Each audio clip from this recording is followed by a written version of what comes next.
Charlotte was put off by the way he was perceived. You know what I'm saying? Like his game just didn't translate to the NBA level, in my opinion. I think it was because in North Carolina he looked great. I think it was Minnesota.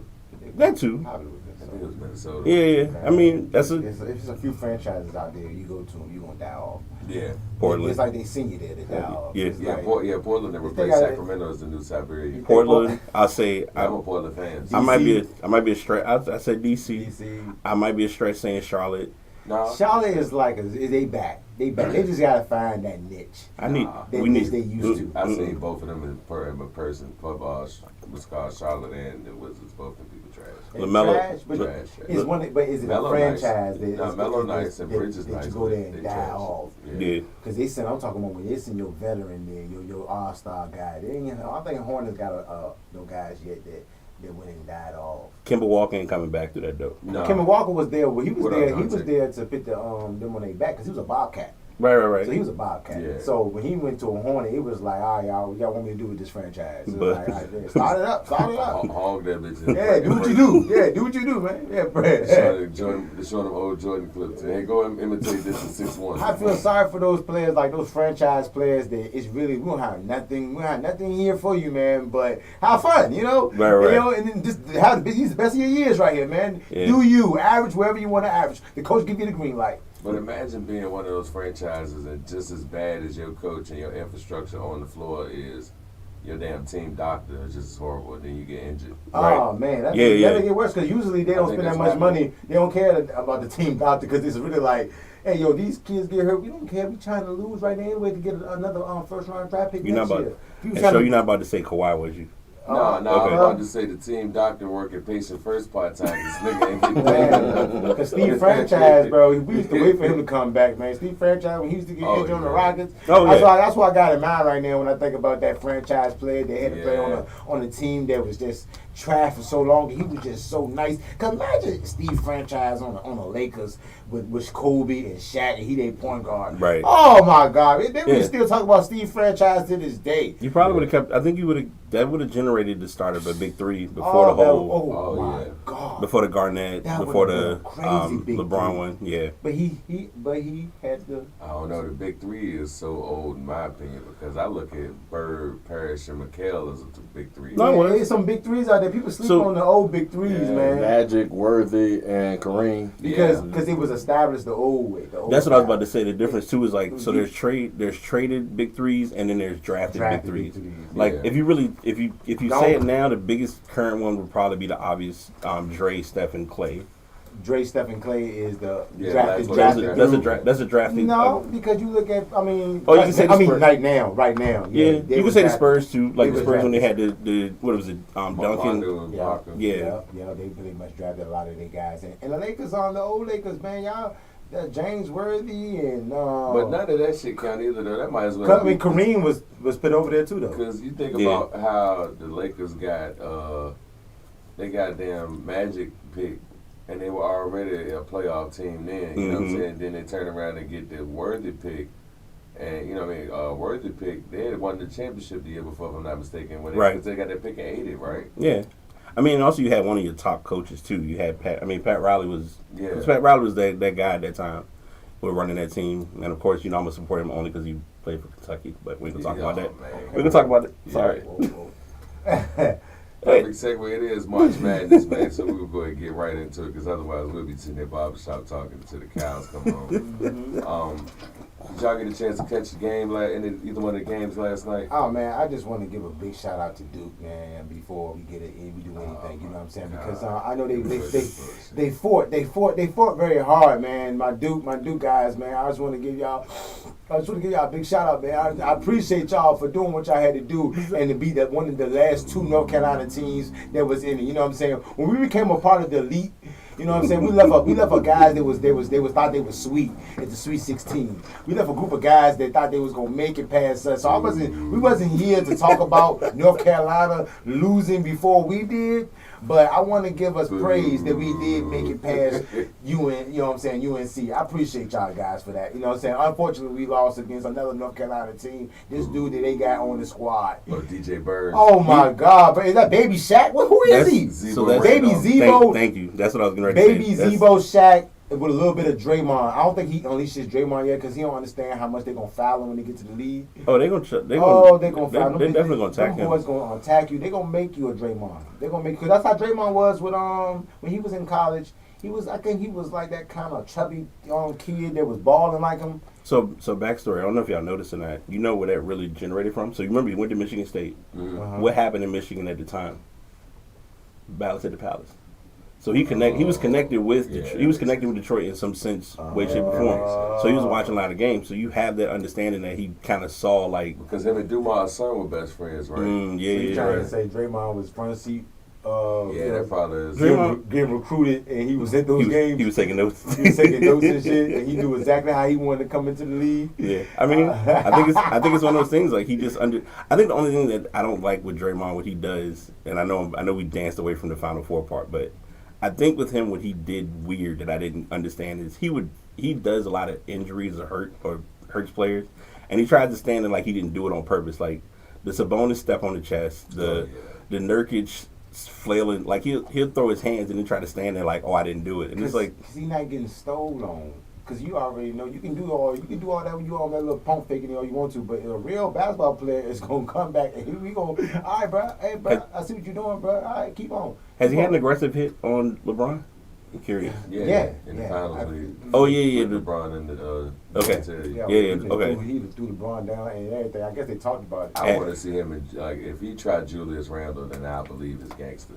Or Isaiah Stewart. LeBron ain't been in the league too long. He got. I ain't talking about Bron. I'm talking about Draymond. Dre. Yeah. Me too. Draymond been in the league too long with LeBron. I'm just talking about how they so friends now. How he didn't flip this man. We still battling with this man, LeBron. I gotta keep on zooming you back in, LeBron. I gotta keep on pulling you back in. All right, we are not cool with these people yet. All right, LeBron. I understand you've been in the league for a long goddamn time, but understand, man, I'm getting tired of seeing you in Rome with Draymond. I understand y'all cool and all. But he is not a Laker yet. That's probably Rich Paul doing. That's Rich Paul doing. Yeah, connected to, man. I understand y'all got the same friends and ages and everything, but man, we need some type of animosity. Yeah. Get us over the hump, man. Yeah. Yeah. But who's on the Final Four? Who's on the Final Four? Like I said, it's all cognitive. So do you want a two-set with the women's side or the men's side? Because it's a 2% run on either one. I would say the women's side first, given the fact that they had their Final Four last night, and they when you got the championship. UConn season came to a close yesterday. Phantom call.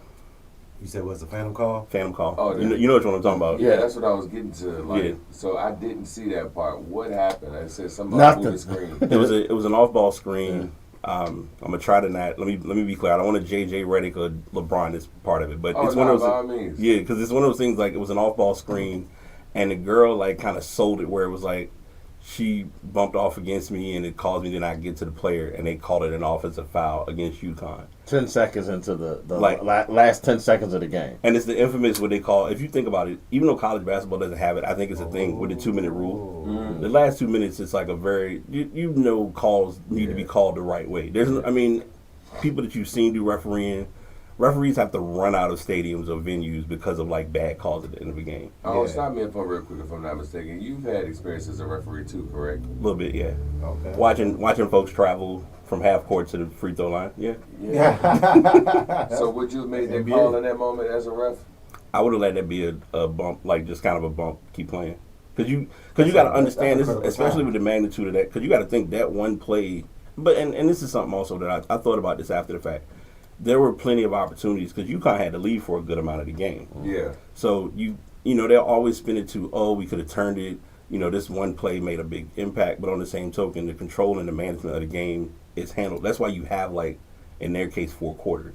Yeah. So they had their opportunities, but I think at the end of the day, Caitlin Clark was not her for that game, but the good part is it's a team sport. So luckily, everybody in the team came together. But that one play was kind of like it was rough, but.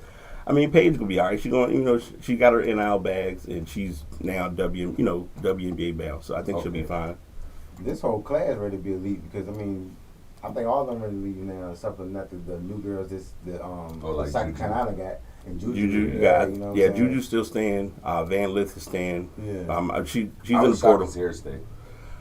I think she got a chip a little bit because I feel like LSU kind of threw her under the bus quietly, and I'm by proud. by letting her take the L for Caitlin Clark. You playing against one of the top guards in WNBA. I mean, in college ball, and you got her like. The top guard. Yeah. So like I'm not against the other players because I mean Angel Reese can't laterally move her, so I don't expect it to be on her. But it's like you have other players that can kind of match her movement because the thing with Caitlin Clark and a lot of shooters and anybody who knows this, I'm exposing myself without exposing myself pause, but spacing and like bumping and physicality.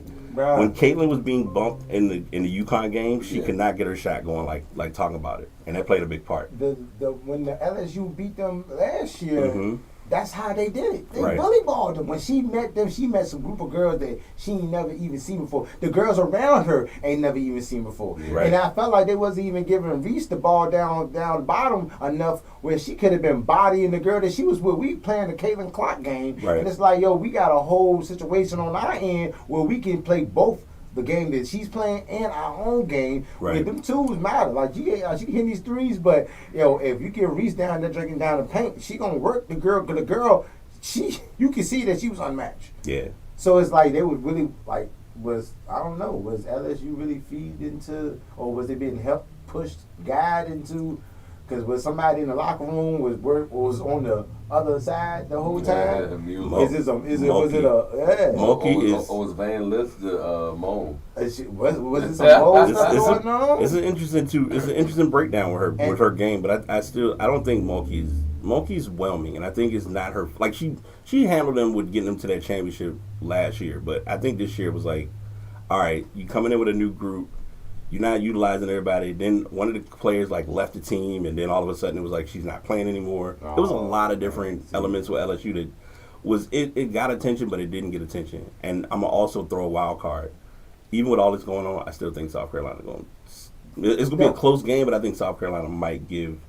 They might knock Iowa off. They got to knock Iowa off. They're going to knock. I mean, they don't say they got to knock Iowa off. I think it's going to be a blowout. I think it's going to be a blowout. I honestly think if South, because I was mad at South Carolina, all you got to do is get the ball and download to Cardoza. Cardoza. Look at her. If you get the ball to Cardoza, no one in. They don't have nobody on their squad. No one can stop that. Nah. They don't. What is the point guard from South Carolina named the freshman point? The freshman? Oh, and the way she moves. Yeah. I don't think Caitlin Clark seen this. She's seen this before. It was in the playground, and she knew, oh, Lord.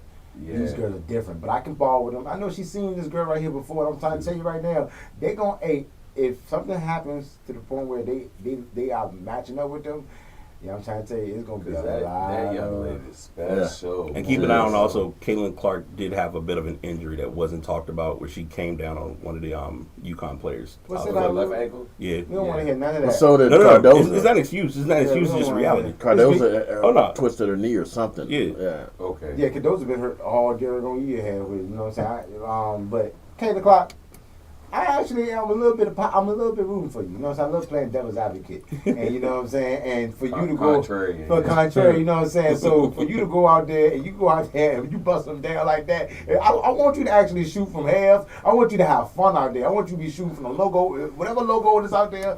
If you can actually make this game exciting, because everyone's gonna be tuned in, you got everybody at the foot of your girl. They own you. They own you. I swear to God, they're going to be looking for every little mistake to get on you. So I love to see the person that everybody's kind of rooting against. And there's a lot of people rooting for you, too. There's a lot of people. There's a lot of them rooting for you. So understandably, we are ready to go against. We are speaking about the bad calling and all this stuff that's going to be going on. But I actually want to see a good heads-up matchup. And if she's going to ball out, I actually want her counterparts to ball out with her, too. Don't make this a beatdown. Because we looking for a beatdown. Yeah. But if y'all can make it a fight, and in Caitlin Clark, if you actually come up on top, this is going to be one of the most talked about games in a long time for it to be in a women's aspect at that. This is going to be epic. This is going to be epic. Women's hoops is getting, I think, like even Garnett has talked about on his podcast. He was like, name 5 women players compared to naming 5 men's players as far as like in the finals, and he was like, I was like, dang, that's kind of, or just 5 known basketball players in college basketball. Well, speaking from a girl there, man, it's wonderful to see, man, because I'm trying to tell you, but we want to pay this no mind, right? And for a long time, and to see it growing like it's growing, but to see the style, the girls picking up a new type of style game to their game, and then you got people like this that can shoot like she can shoot from any distance, from any male distance, anybody. You can't teach this. This is something that you just So I'm glad I'm here for it. So Clayton Clark, ball out. I hope you ball out, but I got my money on South Carolina. That's the money. See, I ain't gonna go with the bag with you now. I can't put the bag on you. I can put faith on you. I can put a little love and faith on you. But the bag is something different. Put some healing hands on. Yeah, I can put some healing hands on you. Y'all get, you know what I'm saying? I love knowing on you, but when it comes to that FanDuel, that DraftKings, that 360, yeah, I can't do it. You know, my numbers. But I might put a little side bet on you, side bet. I might put a little. How many 3 points you gonna make tonight? You know what I'm saying?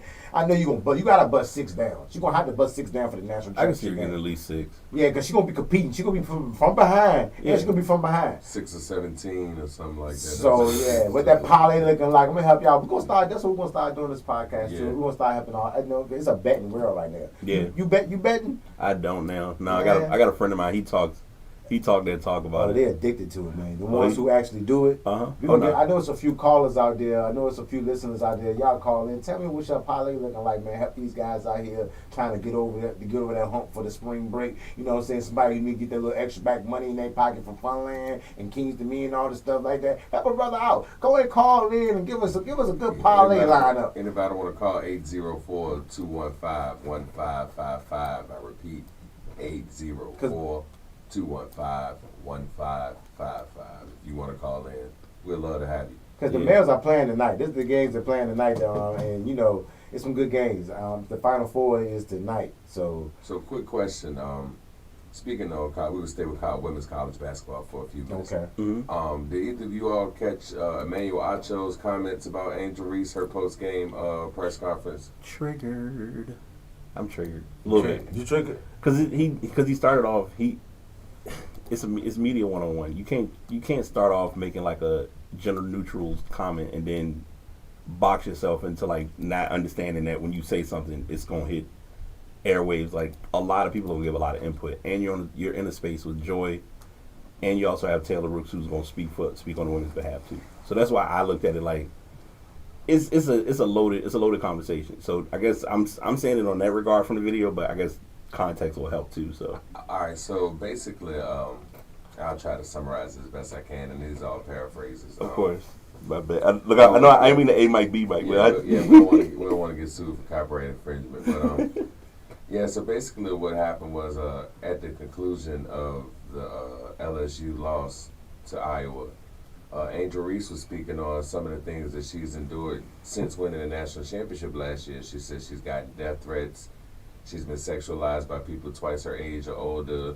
A lot of media scrutiny. A lot of questions about her background, where she comes from, what have you. Be more. And I think, just from me listening to it, I think she was speaking from a valid and candid place that a lot of people would like to overlook, because there's this common misconception about black women specifically that black women are invincible and impenetrable because of the strong black woman narrative and theory. And I'll just say, for me personally, although I do know black women to be the strongest species or subgenre on the planet, and I also do believe that black women are the mothers of all civilization and creation, given the fact that all 4 of us come from one. Right. Massive. However, I don't agree with Emmanuel Acho's comments, which basically was stating that she's been the big bad wolf to this point, and now all of a sudden she wants to cry a foul. Right. And I think, I'll be super candid, and like I said, maybe this is Saturday morning, forgive me y'all, but I think that's a common thing that happens too between black people, or those who call themselves African American, and migrant Africans. I think there's just a natural disconnect between the two, and Africans always love to take a cheap shot at black people, man. They do on low key. I can't stand that shit. You don't work hard. You don't work hard enough. So, you are not dedicated. You are not dedicated. You are lazy. You are lazy. You are lazy people. You do not want it. You don't want to work. All you want to do is you want to do this. Get it and go.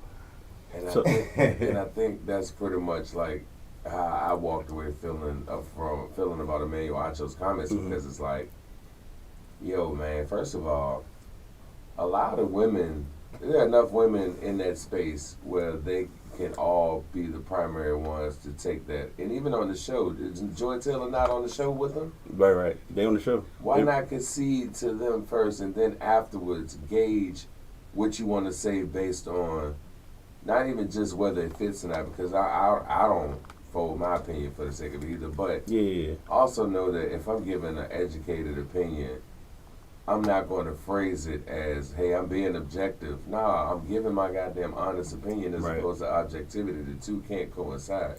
So I'm gonna throw something in here that is a good combo that's not talked about with basketball. And I think it's something we see in women's basketball, but it's not being talked about openly. And that is taunting without taunting, right? Yeah.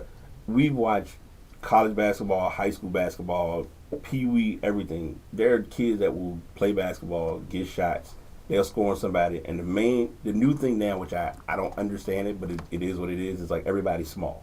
So they'll do the whole, like, put the hand to the ground, or they'll do the little, do the point, their hand like this. And it's like, why are you can do all of that on the men's side, but on the women's side, if it's done, it's like, oh, you're being aggressive.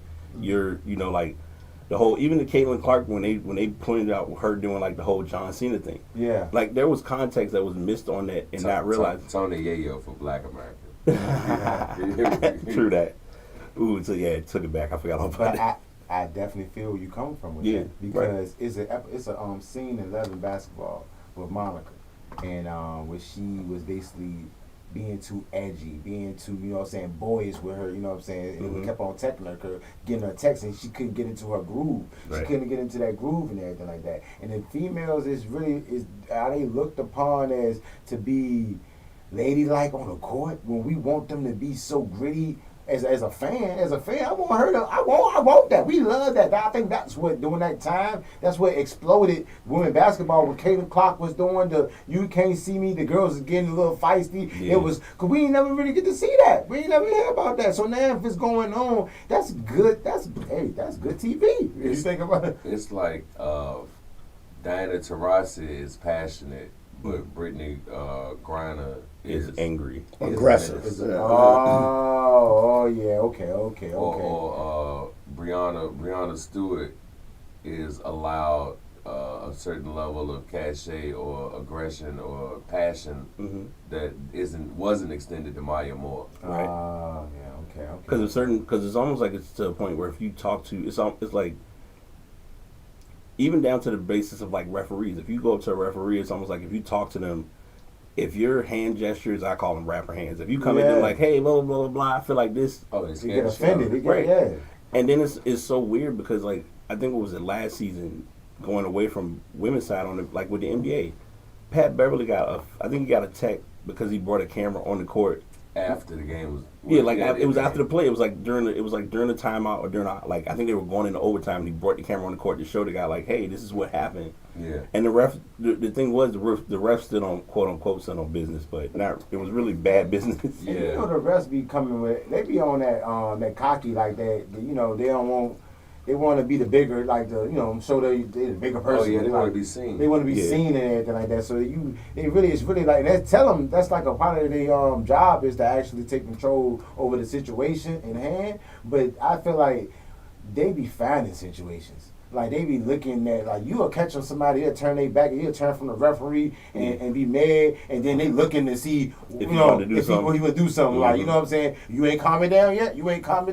Yeah. They'll look at you to make you do something and do a tech. You got some referees out there that's cocky like that. They want you to. I dare you to smirk at me. Rasheed Wallace, if you know, you know. Hey, you can't even stare. You stare him down. He's staring you down. Like, imagine if a female is she that mad and she just staring the ref down. Like, what kind of call was that? And the ref was like, that you sassing me? You sassing me? Tech.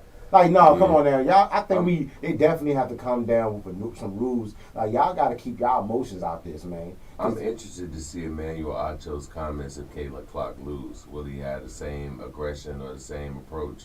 I mean, I'm sure he's going to say, well, he's been humbled since this Angel Reese thing, but yeah, I think it stems to a deeper point that's rarely talked about, and that's just the disconnect between Africans and quote-unquote African Americans, man. True. Like, I think with Emmanuel Acho specifically, I think you just got to watch him from time to time because he'll sneak that shit in. And he's got an interesting media personality. That's why I'm very I'm very. Yeah, 1 second he pro-black. Republicans. Yeah, one second. 1 second he pro-black, and then the next minute it's pull yourself up by your bootstraps, and then it's like, but the two are oxymoron within itself. But yeah, I'm gonna keep my eye on that guy, man. Yeah, we will transition a little bit into the NBA playoff preview. We down to the last 5 to 7 games of the regular season. I think everybody's season will conclude on next Sunday. Mm-hmm. Who y'all got, man, as far as coming out go? Actually, who first of all, who you think will win the 10th seed? I know. I gotta check these seeds real quick. You see me? It's an interesting two-step with those. Because Golden State is seeming to put a little bit of distance between them and Houston again now after the recent trolling by Tari Eason. I think that's his name, if I'm mistaken. As a Houston fan, I felt a certain type of way about that. He's a hell of an athlete. He's just not on the floor right now. Right. That's the thing. The guy Tari Eason, I think he's a rookie or second-year player, but he's skilled. He's talented as shit. But he was trolling the Warriors, talking about Warriors come out and play. He had the little T-shirt on. Warriors. Yeah. So Steph was on the sideline. I like that, man. I just told you, bro. This be friend shit. I don't care if you the last nigga on the bench, bro. We don't like them. All right, anything you can do to get in their head, you got. Hey, this is a team sport, all right. And you ain't getting in the game right now. You need to be doing everything you can to get in the other player's head while you not on the floor. They were within one game 2 weeks ago when this dialogue started. Now they 4.5 games. Oh Lord, they need to shut up. Then you need to shut up. You need to shut up. Yeah, it's over with now. Yeah, you're looking at like 5. I think Houston has 5 games left. Yeah, Houston. Both of them actually got 5 games left. And Houston's 4.5 out, if I'm not mistaken, 3.5. When they went on that winning streak, about 4.5. Yeah, they went on that winning streak. It was a little bit too late. Right. Oh, okay. Yeah, they went on a good winning streak. But it was 11 straight, if I'm not mistaken. Yeah, it was like it was like a 15. Yeah, it was double digits. It was double digits. Yeah, I know it was a double digits.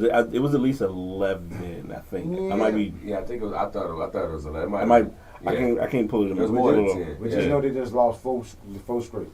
Oh shit! It might be a wrap for them at this point.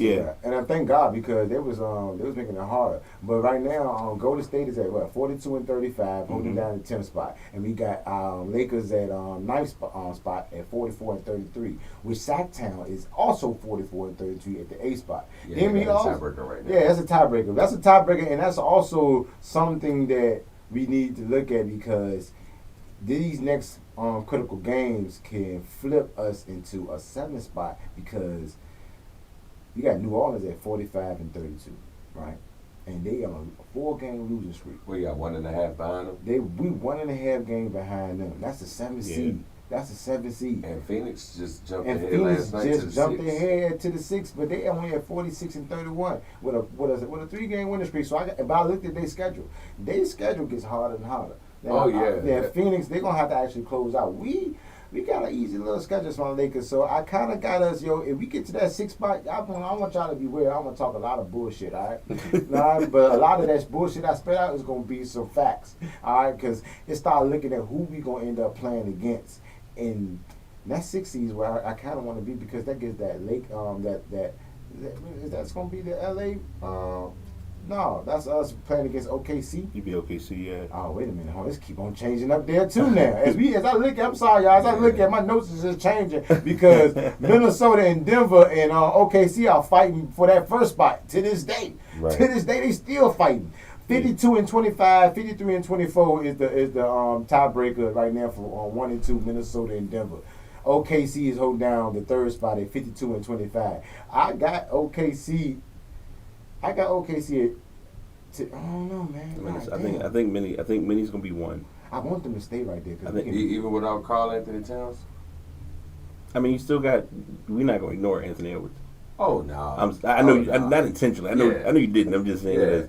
And I think Ann is Ant understands like, all right, I can get the team on my back, and he's been doing that all season. I mean I'm not taking away from the 50 ball that Cat got in the All-Star game, but Ant's making a name for himself. I think it's Ant team this year. I think it's first year we've seen this completely his team, and Karl-Anthony Towns has been a great second option at this point, but I don't think you can put the team on his back anyway. I think with a good series, though, I think with they back against the wall, that type of team, how it's set up with Rudy Gobert being a shot protector out there, I don't want to see them in the first round because I really feel like they're going to upset somebody because clearly they right now they're number one, so anybody they play in that first round they're supposed to beat. So it's not going to be no upset. I think this is a team right here that's been not getting over that hump for the past years, and I really feel like with the help of Anthony Edwards and Towns being healthy, as long as Towns is healthy, I really feel like the way he been playing, I don't want to see them in the first round. I don't want to see him in that first round. I think it's Denver, and then it's everybody else, and anybody else. Absolutely. If God forbid, if Denver was to suffer another injury, I think literally any other team, 2 through 10, if you want to put Denver as the front runners, 2 through 10 can come out that West if something happened in Denver. I don't know about OKC's experience though. Yeah, that's why I want to play them. But I like that's why I want. That's why I want to get number 6. SGA. Oh no, SGA. They're gonna have a good series. It's gonna be a very fun, exciting series. OKC is the best playoff building you going to play in because they fans they love their playoffs. I got them going far. Really? You think in the conference finals? Huh? I'm not. It's all about seeding. I won't be able to say it until I see the final seed. Right now, today, if we had to go into the playoff today, unfortunately, my Lakers won't be there. But this will be the playoff setup today. Well, no, they will be in the play-in game. They got the play-in. No, I'm not counting playoff. I'm counting playoffs. So fuck that play-in shit. You want the 1 through 6? I want the 1 through 8. It's the 1 through 8. It's the 1 through 8, and right now we're at the number 9 spot. So right now, unfortunately, we tied up with the number 9 spot. So because I'm a Laker fan, I'm gonna pick my team at the number 8 spot because that's what this is the show, this is our show, and I'm a Laker fan. So fuck Southtown. We are now number 8 because we tied up. So apparently, both of us are number 8 right now. So okay, Lakers, we will be playing Minnesota right now, coming through the gate. Mm-hmm. Or technically, we were playing Denver because Denver they both tied up. So which you want to go? We're gonna go with Minnesota will have the tiebreaker. Minnesota got the tiebreaker right now. So we be playing Minnesota right now. A series against Minnesota, like I said, I don't want to play Minnesota. Y'all will beat them 4-2. Will we beat them 4-2? Yeah. You beat them before you beat Denver beat y'all as 4-0. Yeah. But y'all will beat Minnesota 4-2. Yeah, and plus AD. They got home court advantage. AD can't handle Jokic. But the you know that. Yeah, no, the referees are. Ant told you last time Minnesota played the Lakers that the referees was helping the Lakers. Okay. They got a plus 420 free throw percentage. So that's plus 420 free throw attempts versus any other team. All right, so we got our own little bracket ready going on. We're going to do this with both sides. So the majority right now, we got the Lakers advancing against Minnesota. Then we got Denver versus New Orleans. New Orleans been motherfucking, they've been losing their whole... I don't think New Orleans coming out the play-in game if they wind up in there. Yeah, me too. I got them losing in the play-in game. B.I. and Zion. It's embarrassing. It's a weird trifecta between B.I. and Zion. They got to get rid of them too. It's time to get rid of them.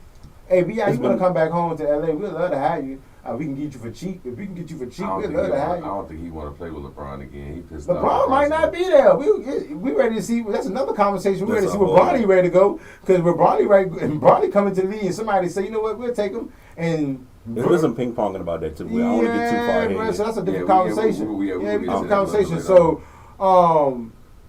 right now today we got New Orleans and B.I. all them. We got them losing against Denver. Basically, is what I'm saying. That's automatic. Yeah, they can't touch Denver. 4-1. That's 4-0. That might be a brew. That might be it might sweep them. I think Zion get game 3 because the league the league needs some type of something going on in New Orleans. Marketing. There's so much failure, and with C.J. McCollum having ranked, in the front office. I think they get game 3. That is true, yeah, because he does have a seat at the table. I forgot. Yeah, the player. Okay, so he'll get a game. They give him a game. He brought an NBPA. Yeah, he's the president of the Player Association. Yeah, I think they get one game. Okay, I like that. Maybe. All right. Okay, but Denver advances. Then we got OKC versus the Phoenix Suns, and right now with Denver and the way Durant is playing right now, I don't know, bro. All right, that would be the one they could get. I got a wild card. Over under 4 games Beal, Booker, and Durant play together in that series? Ooh, wait a minute. Under. Oh yeah, under.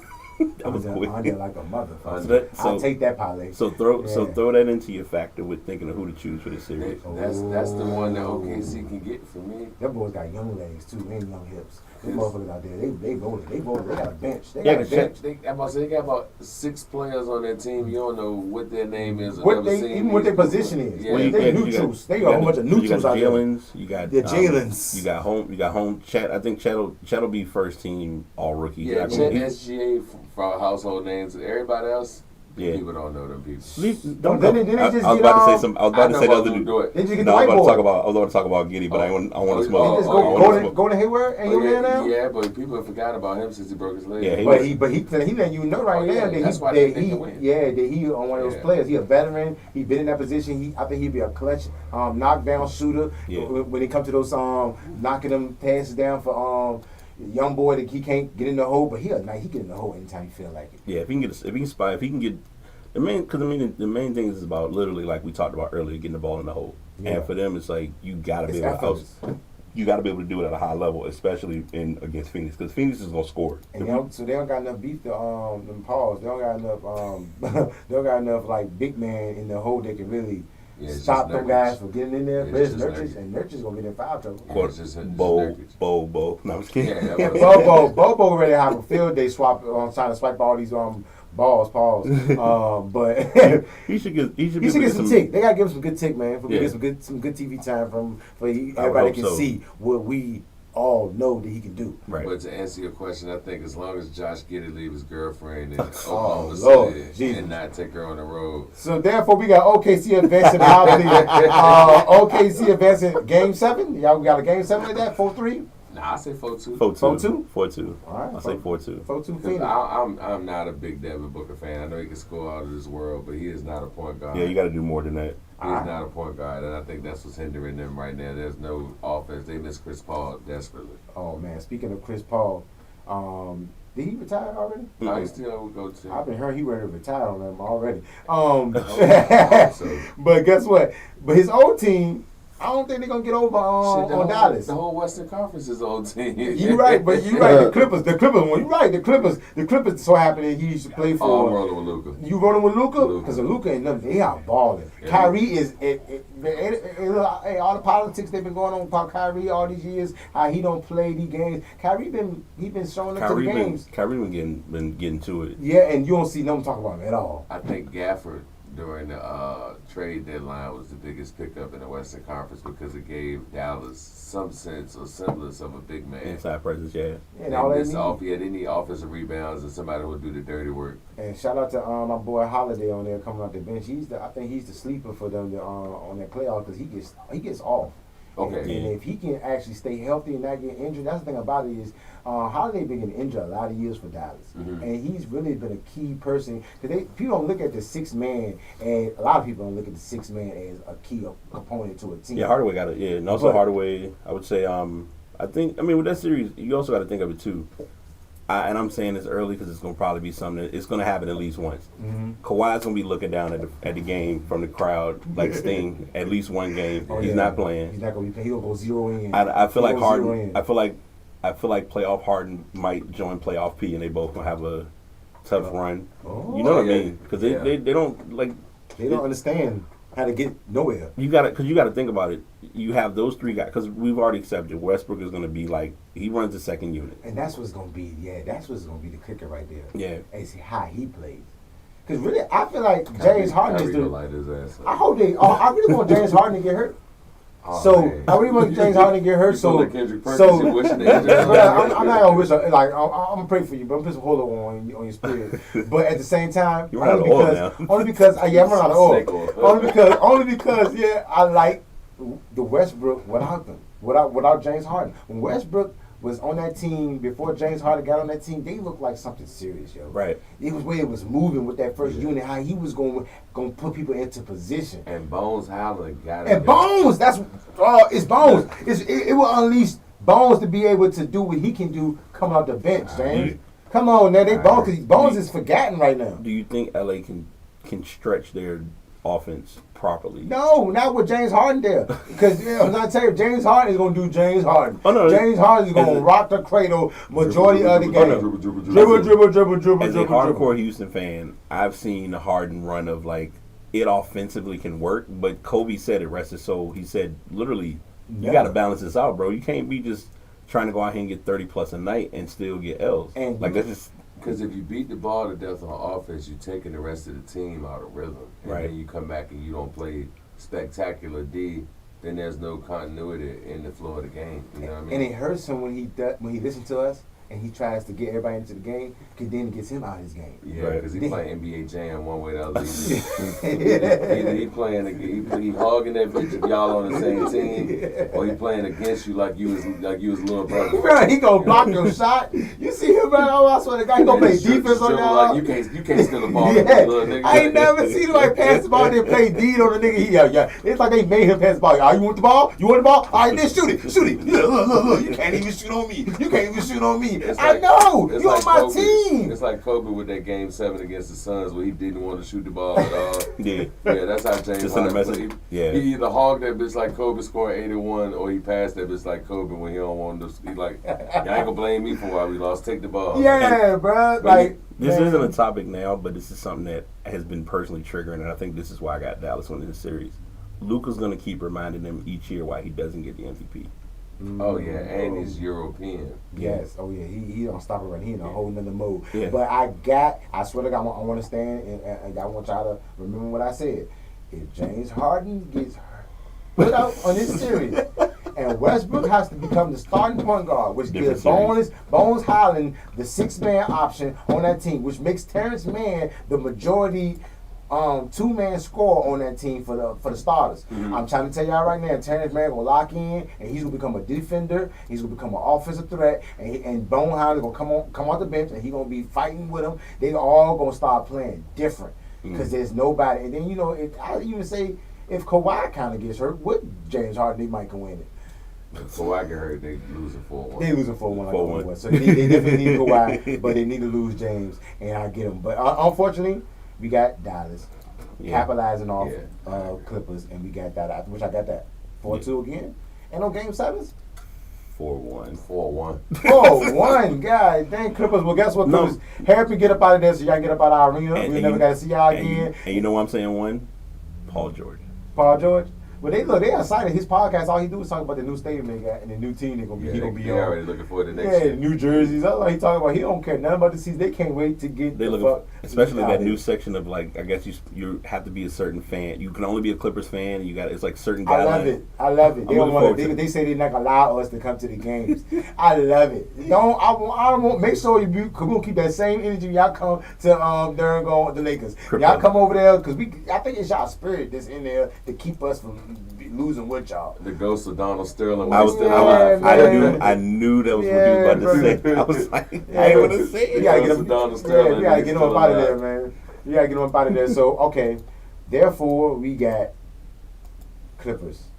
I mean not Clippers. They got Dallas. So therefore it's gonna be Dallas, OKC, Denver, Minnesota. No, we got the Lakers.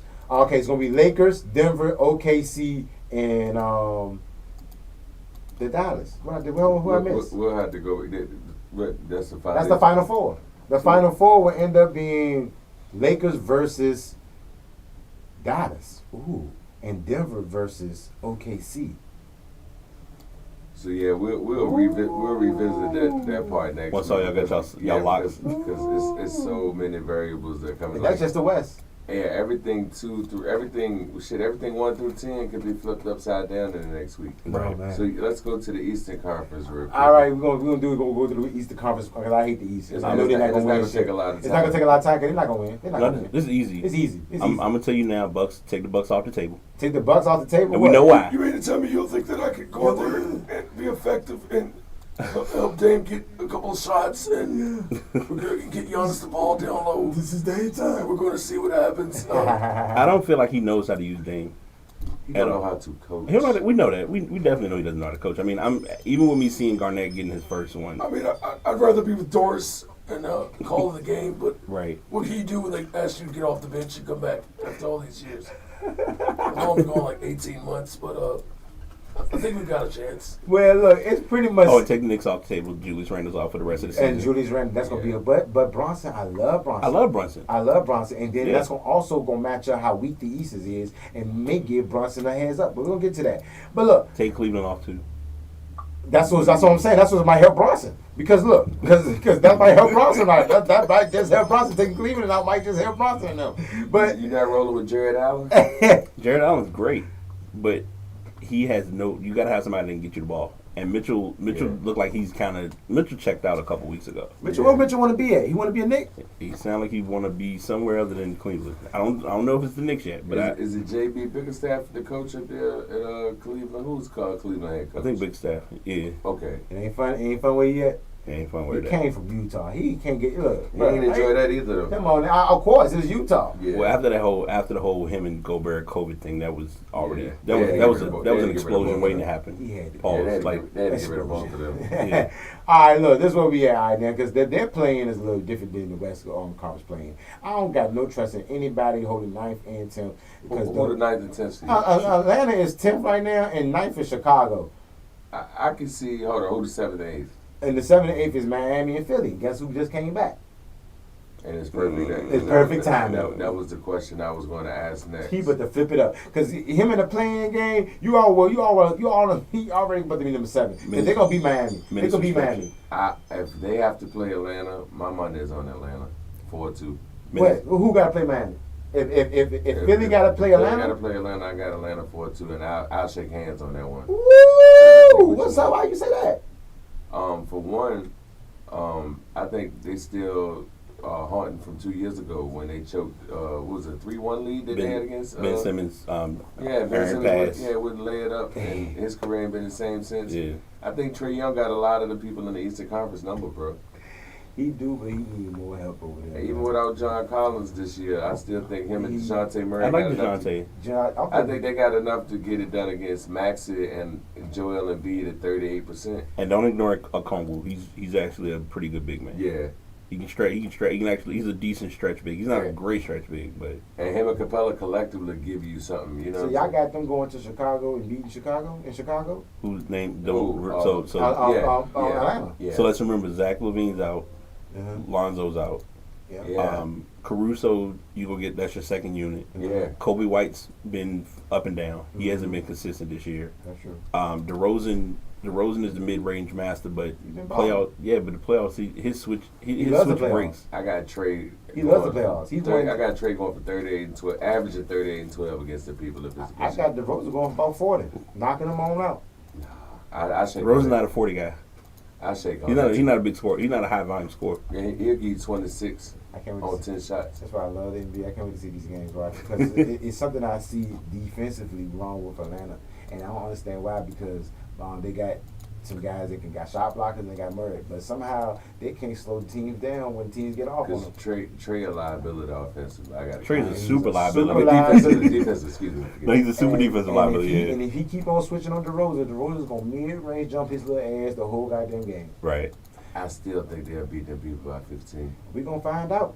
But unfortunately, I don't got them beating Philly. I don't got them beating Miami. Y'all's got them beating Miami and Philly. I ain't got to beat Miami. Not beating Miami. You say you got them beating Philly. Yeah, I got to beat Philly. But I got to be in the AFC. So we got to break that tiebreaker. What was that? That's 2 against 1. So is the house voting for Philly versus Atlanta in the play-in game? Is Philly gonna win? Because I got Philly beating Miami. You think?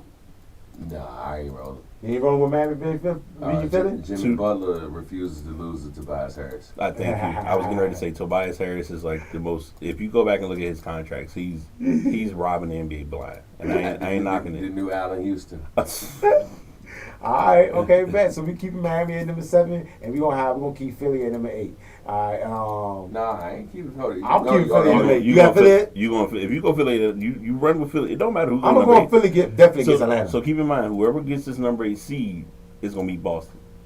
I got Atlanta. Oh, no. No, move goalposts now. No. What you mean it's going to be Boston? Whoever gets this eighth seed going to be Boston. That means it's going to be Philly or Atlanta. No, I say whoever gets it is going to meet Boston. Exactly. It's going to be over with. That's all I'm saying. I'm trying to end the conversation as fast as possible. Atlanta could get 2 against Boston. I love to see Embiid crack. That's why I want to see Embiid play.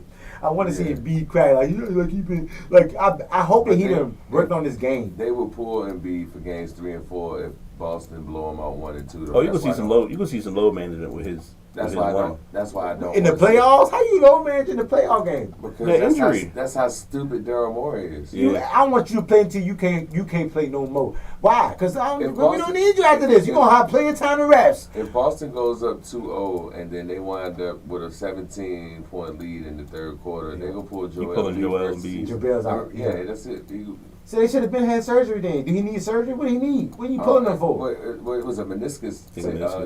But he came back and played through it, but it's like you can tell he's still not 100%. Yeah. Man, if you hold a player like that all the way to the playoffs, you got to you're all the way in. As a coach and a GM, I'm asking you this question right now. Can you play? Yes. Are you all the way in? Yes. So if I activate you right now, you're all the way in. I don't know if Nick Nurse can. Nah. And if you can't play all the way in, then how your surgery? Get your surgery today. Then why are we wasting time? Daryl Morey. Because I'm gonna need you healthy next year. Daryl Morey is everything he touched turns into shit. Yeah. Keep it real. No, you good. You keep it real because that 2019 Houston team. Oh shit. A long-term struggle. There's no reason why Houston shouldn't have won at least one against Golden State. Yeah, they should have got that series.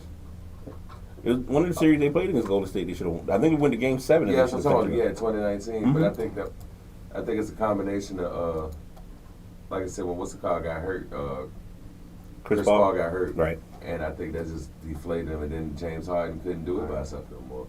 But I'm not a fan of Daryl Morey at all. Okay. Nah, and Harden kind of exposed that while between his multiple transitions of teams.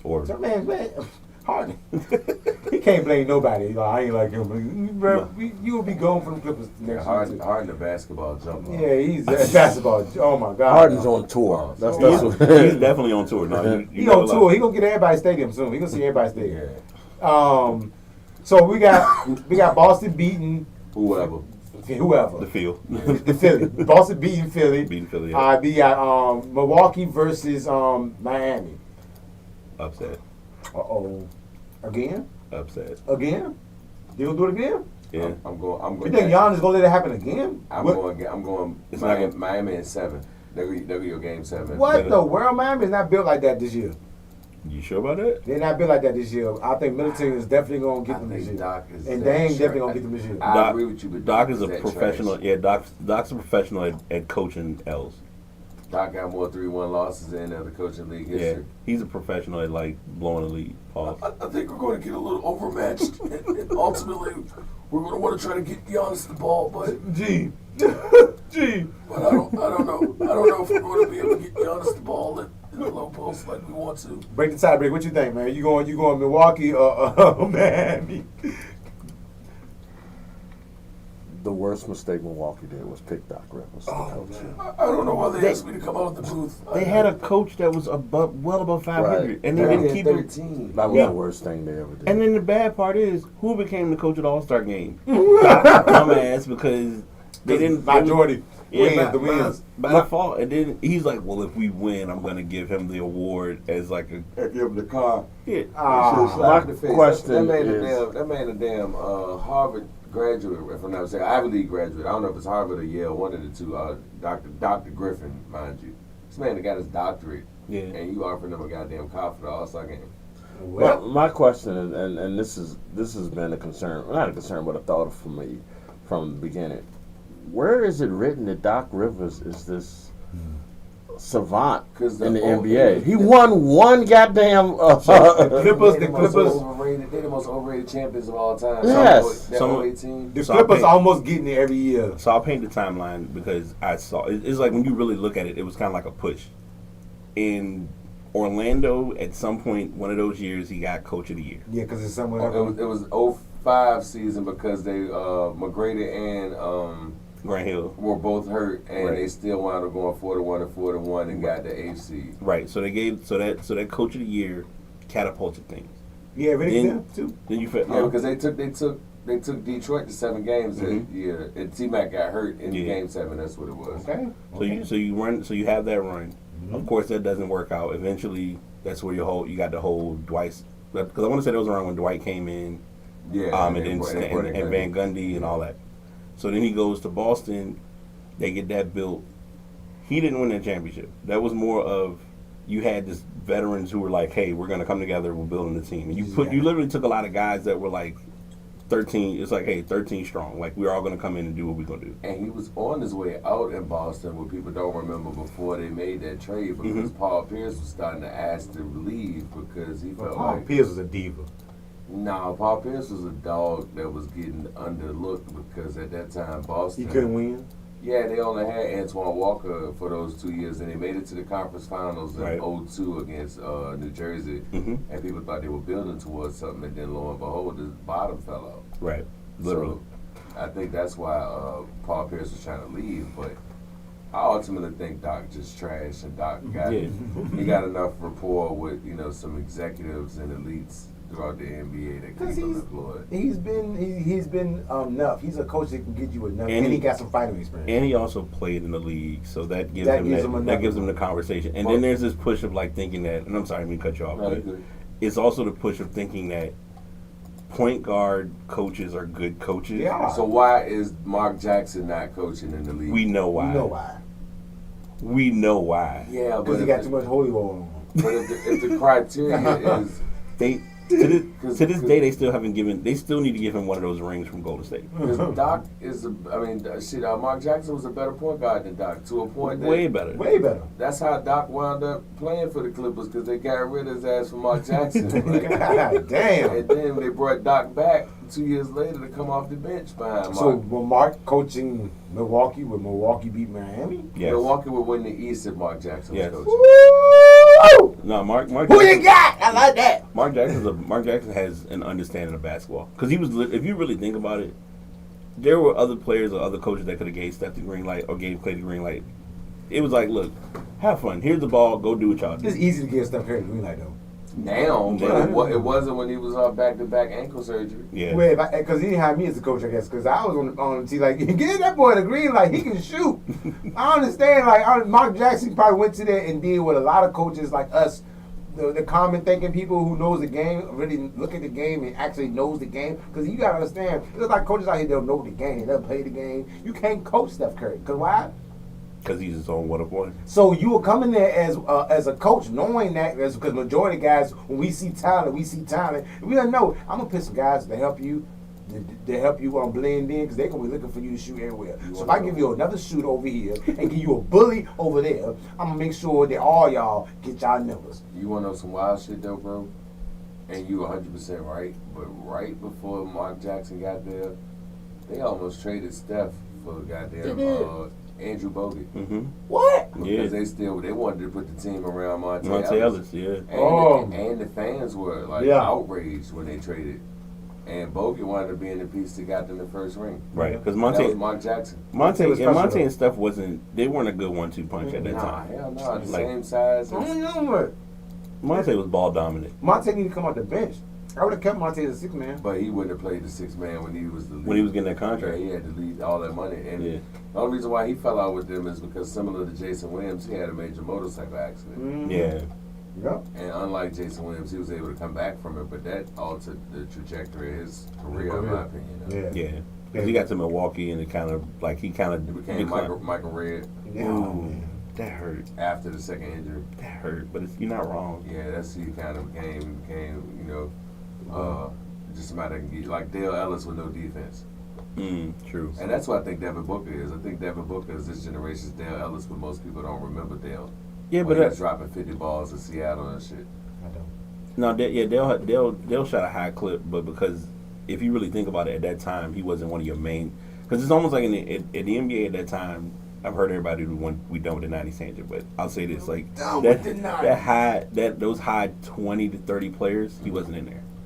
Well, the players had him listed amongst them. The media never had him in that position because even like I said, when he was in Seattle, man, like he was lighting the league up. And Seattle had that one year and was it 88, if I'm not mistaken. They were like 39-43 and still made it to the Western Conference Finals. Oh yeah, that was him. Yeah, you know what I'm saying? But I think substance abuse in the 80s destroyed a lot of people from having the opportunity to really being a household name. And I know Dale used to like to hit that bottle. Yeah. That's what got him out of Dallas to begin with. But that's when I see Devin Booker game, it's like him and Dana Barrows. That's who I see. Ooh, you took it back. I ain't. Yeah, but that's what I'm saying. A lot of people don't really, remember those parts of the 90s and the late 80s or what have you. So yeah, Dana Barrows was like I want to say a great value, but he was like a unique version of, I wouldn't say, I mean, almost like an Andre Miller type guy, but he just did more work. He showed up and did his. Well, I give you a better comp. He Eddie House with some handles.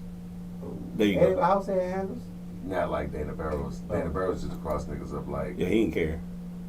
Okay, so you got Steph, then you got Mahmoud Abdul-Rauf, then Dana Barrows would be right there under Mahmoud, in my opinion, as far as like the small, quick, ball savvy point guard that can still score off the dribble, shoot the three. Right. There's a little bit of Dana Barrows and Steph game. It's more Mahmoud, but I see a little bit of Dana too. Dana was that guy for about 3 years. And it's also like I said, a green light. All of them, like, green light was given. Oh, yeah, because they gave that. Dana Barrows, they just shoot that bitch. You in Seattle, ain't nobody else here. We need rip. But they're Ellis, too, because that's what he really made us. Yeah, fill the seats. Like, we need the numbers up. So, basically, okay. You saw how that rabbit hole he took him down? Just getting rid of Giannis and them. Yeah. Giannis and them, you gone then, because God swear to God, boy, get rid of the coach too. After y'all lose, all right? I feel like they're gonna blow that team up because I don't know. No, it's too early. They actually come back next year. Chris Middleton, you about this? Go ahead, you got it. So they're gonna send Chris Middleton to Atlanta and I heard they were looking at Deontay to come over there. Deontay Murray to come over there help Milwaukee. I don't know if he a good fit with Dame though, because they do too much of the same shit, and he's taller and he's better defensively. Exactly. So we heard what they do. Maybe Giannis. And what, Dame got another 5 in the tank? Dame's gonna be there for the next 2 years. I'm a Portland fan, and when they traded for Dame, I looked at everybody else who was excited and said, "Y'all about to learn what I've been on." Yeah. So we're gonna have to learn it. We're gonna have to see in the playoffs. It's up to Dame to change his whole directory of this team. I agree. It's him, and I don't think he got it in him. We're gonna find out. It's his time. Because if it were me in 2019, after the conference finals, I'm a Portland fan. When Portland got swept, I would have traded Dame for the house and kept CJ back then. Right. And put CJ with Jeremy Grant and 1 or 2 other pieces, and you got a playoff team. Right. Dame in that same position with Shaedon Sharpe and Anthony Simons, he killed them guys. Drive to a degree by he was tired of getting them. He was tired of getting. He kept on getting them every year. But those logo threes, when you pulling up from that far out, you taking the offense out of the game for real. Because now it's 105. Because he was the green light. He was a franchise. They ready to franchise him. Steve franchised his ass. I really feel like they ready to Steve. But that was cooking. That was making his points per game look great, but his team value was cooked. Yeah, I mean, because even in the conference finals, like when you start playing that half-court ball and people really lock in on with it, one or two things you've been doing all year, from that point forward, it's like you pretty much pegged and figured out. That's how they wound up being up in every game of the conference finals and then lost all 4. You know what I mean? Like they would hit double-digit leads midway through the third quarter, and then you look up, Golden State went on a 17-2 run because it's Stephen Curry. But it's like, hey, we got to lock in on this for 8 minutes, and then they won't win the series. We got a comment from one of the listeners that was. Oh yeah, by all means. During the time when y'all were naming off like Dana Barrows and stuff like that. Fats Lever and Michael Adams. Ooh, people don't remember Michael Adams. Yeah. Michael Adams was underrated. Shout out to Gary for giving that one. That's a good one. Yeah, man. Michael Adams used to come down the court, take that bitch behind his back in midair and shoot the 3. Yeah, he was nice, bro. If you ever get a chance, Google Michael Adams. Michael Adams was like that. He was like that in Denver too, but in Washington, we gonna show our age. That was when they were called Washington. No, this is Bullets. Washington Bullets. That was literally Hometown Sports, HTS Sports on Channel 4 back then. Mm-hmm. That's what's up. Yeah, man. Oh my God, I used to love. That was back when it was when you didn't mind watching like Bullets or Wizards basketball. Yeah, who else was on that team? Liddell Eccles. Yep. Percy was Percy. Purvis Ellis. Yeah, Purvis Ellison was still there, but he was, he had already been a bust. But he was the original Kwame Brown, according to how people label Kwame. That's a great way to describe it. And I'm a big fan of Kwame, his personality on the internet. But yeah. Basketball, he wanted it. Yeah, but it wasn't his fault though. They used his trade bait and then rescinded the trade before they even pulled the trigger on it. Oh no, that was a and I think too him and Gil didn't work. Nah. Well, look, I was gonna say real quick, but Michael Adams though might have been the first point guard to. Well, no, I'm not gonna say the first. Let me take that back because you can say Fat Lever and even Tiny Archibald, but those three, I would say those three probably were the bridge between Oscar Robertson and Russell Westbrook when it comes to like the triple doubles or the stat show. I'm sorry, Jason Kidd. So yeah, in between Oscar Robertson and Jason Kidd, I would say like Fat Lever, Tiny Archibald, Michael Adams. Those three specifically were the ones like filling up the whole stat sheet in the late '80s and early '90s as far as point guard position. And it's good to thank you, G, for bringing them back up. Them names. Yeah. Yeah. Down with the '90s. I had all those basketball cards. Down with the '90s. Well, like I said, they don't got. Milwaukee don't got none of them people y'all just named. No. They don't got none of them. They don't got none of them. So unfortunately, as a group, we are sending Milwaukee home. Yeah. Me, I got y'all, man. I feel like Dave time. I'm giving them the benefit of the doubt again. He's one of my teams. It's like I got them going and playing Boston in the conference final. Ooh. Okay. So, but that's only if Dave becomes the person that y'all don't see, and that's only because they got Bobby Portis on there balling. Now he's one of those playoff guys. It's like he get to a whole nother mode, and he just be doing the most. And I love Pat Bev, but still. Me and Pat Bev, these playoff guys on there. These guys is not gonna let the average people come in there and just fuck up and just think they just gonna beat them down. And you got Giannis with Pat Bev, Bobby Portis, and Giannis. Those type of hearts. I don't. You also got the Thanasis. Yeah, I don't got it. But yeah, him on the bench, that type of motivation on the bench. Oh man, I was being sarcastic. I'm for real. That type of motivation, he be like, boy, he always said, "We got it, y'all. He got it. We got it, guys." Every time it's like you can't hear what he's saying, but every time out it's like, "We got it, guys. We got it. Stay in there. One shot. We got another addition. I'm sorry, and this is what I hate about the. It's being delayed, it's the time delay. No, I'm just saying because it's like we kind of moved past it when we're talking about great players or players on that Washington team, and we did neglect to say VUU's own AJ English was part of that Washington team. True. I know AJ English, yeah. Don't say it if you're about to say something. I can see it in your face. VA's own AJ English. Let's do it like that.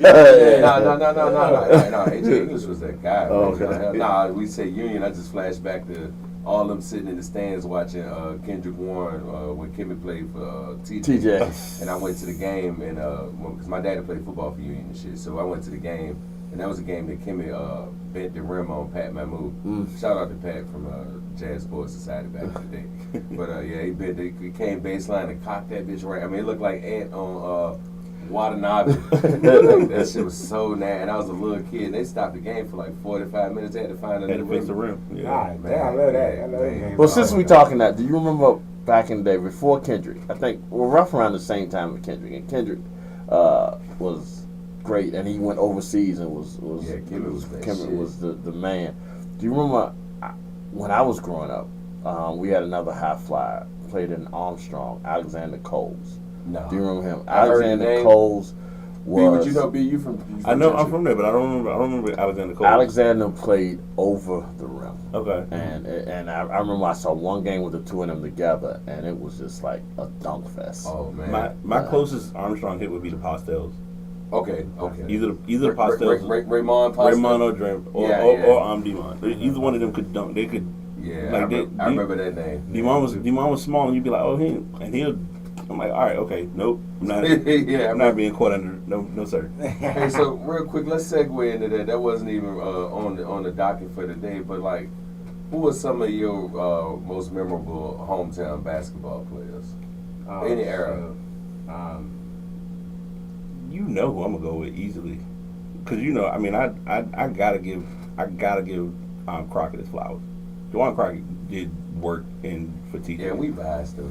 And yeah, I'm that too. I'm not gonna lie, but I mean, now I will say, because like I said, I had that indifferent space, because like we talked about off air, like I knew folks from Armstrong, so of course, before, like, if Kennard didn't get shot, oh my God, yeah, still one of those dudes, and I love seeing his son. Like, shout out to him getting his commit to Union, so that's a big deal. Yeah. But I'd say Kennard. I would say, like I said, the Postels, Crockett, Pearl, that played ball at Kennedy. It was a couple cats that I watched, like, coming up, that played, that really, like, were those guys. I will say one guy that was like in that, after that era, that doesn't get talked about, Robert Valentine.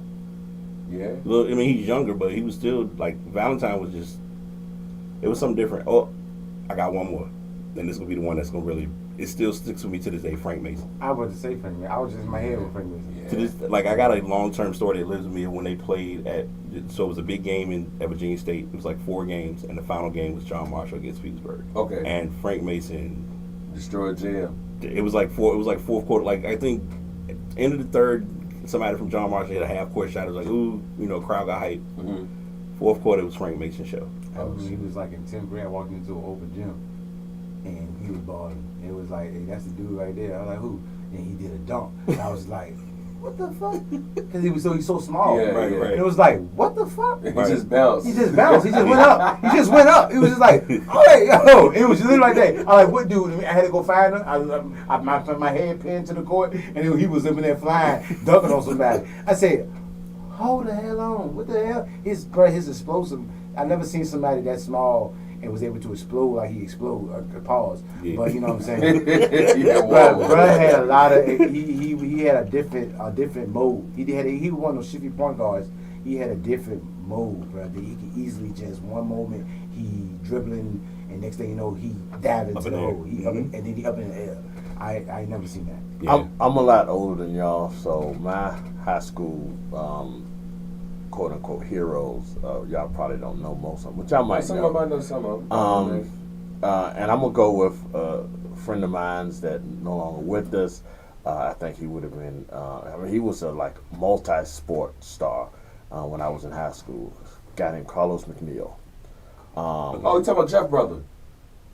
Big Jeff brother McNeil. His brother played for the Patriots. Yeah, that's my dad's best friend, little brother. Carlos McNeil. Yeah. He was when I went to I graduated from Rico. He graduated like 2 years before me. Mm-hmm. But to watch him, man, and we're talking like 3 stars, 3 sports, all state. Wow. He was a hell of a baseball player, was a hell of a football player, was a hell of a basketball player. Yeah, I've heard the story. Yeah, and we lost him like the year after he graduated. And and another one that I watched play, and we were talking about Kimmy breaking the rim, Milton Bell. Oh yeah, Uncle Milton. Yeah, yes, Milton Bell was that guy. JM legend. Shout out to Uncle Milton. So, but yeah, that's that. And then when you think, and then I even like the small because I like to watch the guys shoot.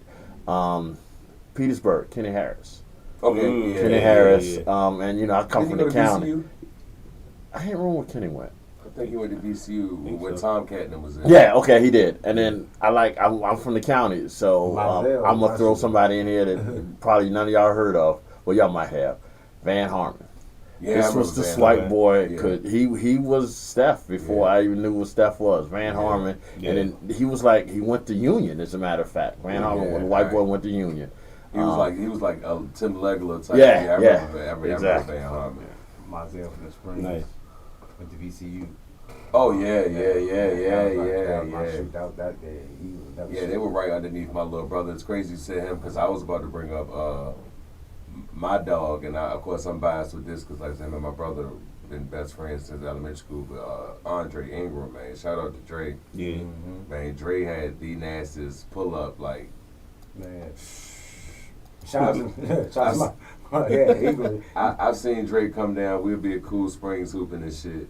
And Dre will come down that bitch and like with a smile on his face, just chilling. Hey man, you guys about ready to wrap this one up? Next thing you know, 8 straight. We up 8-4. He come down. Next thing you know, it's goddamn 15-4, and he pulling up for the game point. We already walking off. I mean, it's draws. I mean, it's so many people, bro. I can go all the way back. I mean, just from hearing the stories and shit. This before all of our time, like Keith Valentine. Mm-hmm. You remember Jamal Maul and Jason Uncle? Yep. Man, the stories I used to hear about Keith, how he used to like run TJ in the late 70s and shit, man. And even shit, we'll go up to what's the shit? West Hampton. They didn't revamped it now, but it used to be West Hampton gym right there behind St. Mary's Hospital. Mm-hmm. We'll go up there on Wednesday nights and hoop and shit, and he'll be in that bitch. I mean, shooting it from the hash mark, just laughing at you when you jumping hard as you can, full speed. I mean, he letting it fly, and he walking back down the court. I mean, like, bro, it's been so many legends, man. You remember Chris Robinson? Which Chris? Chris that when he played ball, he did flips mid game. Chris used to play ball. Now he played at the club over Churchill, but he would be known for like he'll hit a shot on you, be like, all right, I got that joint, and he'll just hit a flip mid game. Oh God, that'll scare me. I'm fat with bad Achilles. Like somebody start flipping this shit. You can't play because I got a lot of bad sportsmanship in me. I'm gonna catch you slipping one of them flips. You shoot on me, I do it again. I dare you do it again. It's also opportunity. Yeah. Oh yeah, mid-air. See a flat ass size 13. No, you talking about Kareem. The time Kareem. Oh God! They let you slide. Kermit Washington. I've been playing football all year. They let you slide, do it. Rudy T was never the same. Yeah, Rudy T was never the same. That's the punch hurt. That punch has a lifetime ingrained memory. Oh my God! They said that man was leaking brain fluid from behind his spinal column. God damn! How you hit somebody so hard in the front of their face that the back of their nose leak out their brain matter? Boy. He took him out. Shout out to all the DMV ballers, you know what I'm saying? When we say DMV, man. we are mentioning Richmond. Y'all never forget Richmond in the 757. That's just the DMV for me. Yeah. But so it's a lot of great ballers that we got between this camp. You can try as any part of the region that you in. I'm pretty sure I put my DMV ballers against anybody. And New York included. I saw a stat that said that we had the second most. Yeah, I saw that. We don't gotta put no stats up. We don't gotta put no numbers up. No numbers. Just come see us at the park. I'm pretty sure we got some youngers right now. They still ball your boys up. LA, and we'll challenge anybody. It need to be a region game, street ball game. You know what I'm saying? Cause we got some people out here that ain't gonna make it to the league. They still dunking on cats. Did you know in high school Iverson used to be in Richmond? Come on now. Mm-hmm. They don't even know it. Yeah, Iverson had family around the West End and South Side. Everybody gotta come through Richmond to get their game up. Everybody gotta come through Richmond to get their game up. Trust me. But so look, we still ain't get past Milwaukee. Unfortunately, I'm now dealing with Milwaukee. He out of there. Miami, y'all up there. Cleveland versus Orlando. We got Cleveland losing because we said Donovan Mitchell is out of it. I'm gonna take Orlando. You gonna take Orlando? Because Orlando is fighting like a different like they different. So technically, Cleveland would play. What place you got? Are they 36? Cleveland is right now is third. Yeah, so Cleveland would play. Technically, wait a minute! Stop! My bad. No, you're right. That's too early. Cleveland will be playing Indiana Pacers. No, I'm sorry. Without Halliburton. For real? Oh yeah. What Halliburton? I thought Halliburton was hurt. No, he came back. Oh, he came back. Okay. Is he hurt again? No, but is he 100% or is ice skin shit? What you mean, 4 championships in the last 7 years? Yeah. What you gotta go through first to get to the 4 championships. You gotta go through some ankles injuries. Y'all gotta tighten up y'all bones. It's like the doctor gotta do some reconstructing with light skin things to make them stronger. And once he come out of surgery with it, they become up boy for champion. All right, but unfortunately, Tyler Halliburton, you still in that mode where the doctor ain't touching you enough yet. He looks like he's fine. I think he's fine. Because right now, if you are fine, brother, we got you against Cleveland. We got y'all against Cleveland. I can take that. Yeah, we got them. They looking very strong with my boy, the African. Pascal Siakam. Yeah, Pascal Siakam. He's definitely balling out with them. I got Indiana. I like Indiana. Topping out there, dunking on everybody off the bench. You know what I'm saying? They're a strong team. They got a nice, strong nucleus going on. I got them. This their first little playoff run. Everybody missing. And I think they'll outscore Cleveland because even though they don't play a lot of defense, they'll put up more points. They'll put up way more points. They're gonna be. Yeah, I'm up and down. I'm with Indiana. So Halliburton, he's the best pass on the court. Anyway. Best pass on the court. So is he healthy? I'm sorry, Donovan Mitchell. I know you're gonna try to drop 50 every game on him, but it ain't gonna work. Knicks and Orlando.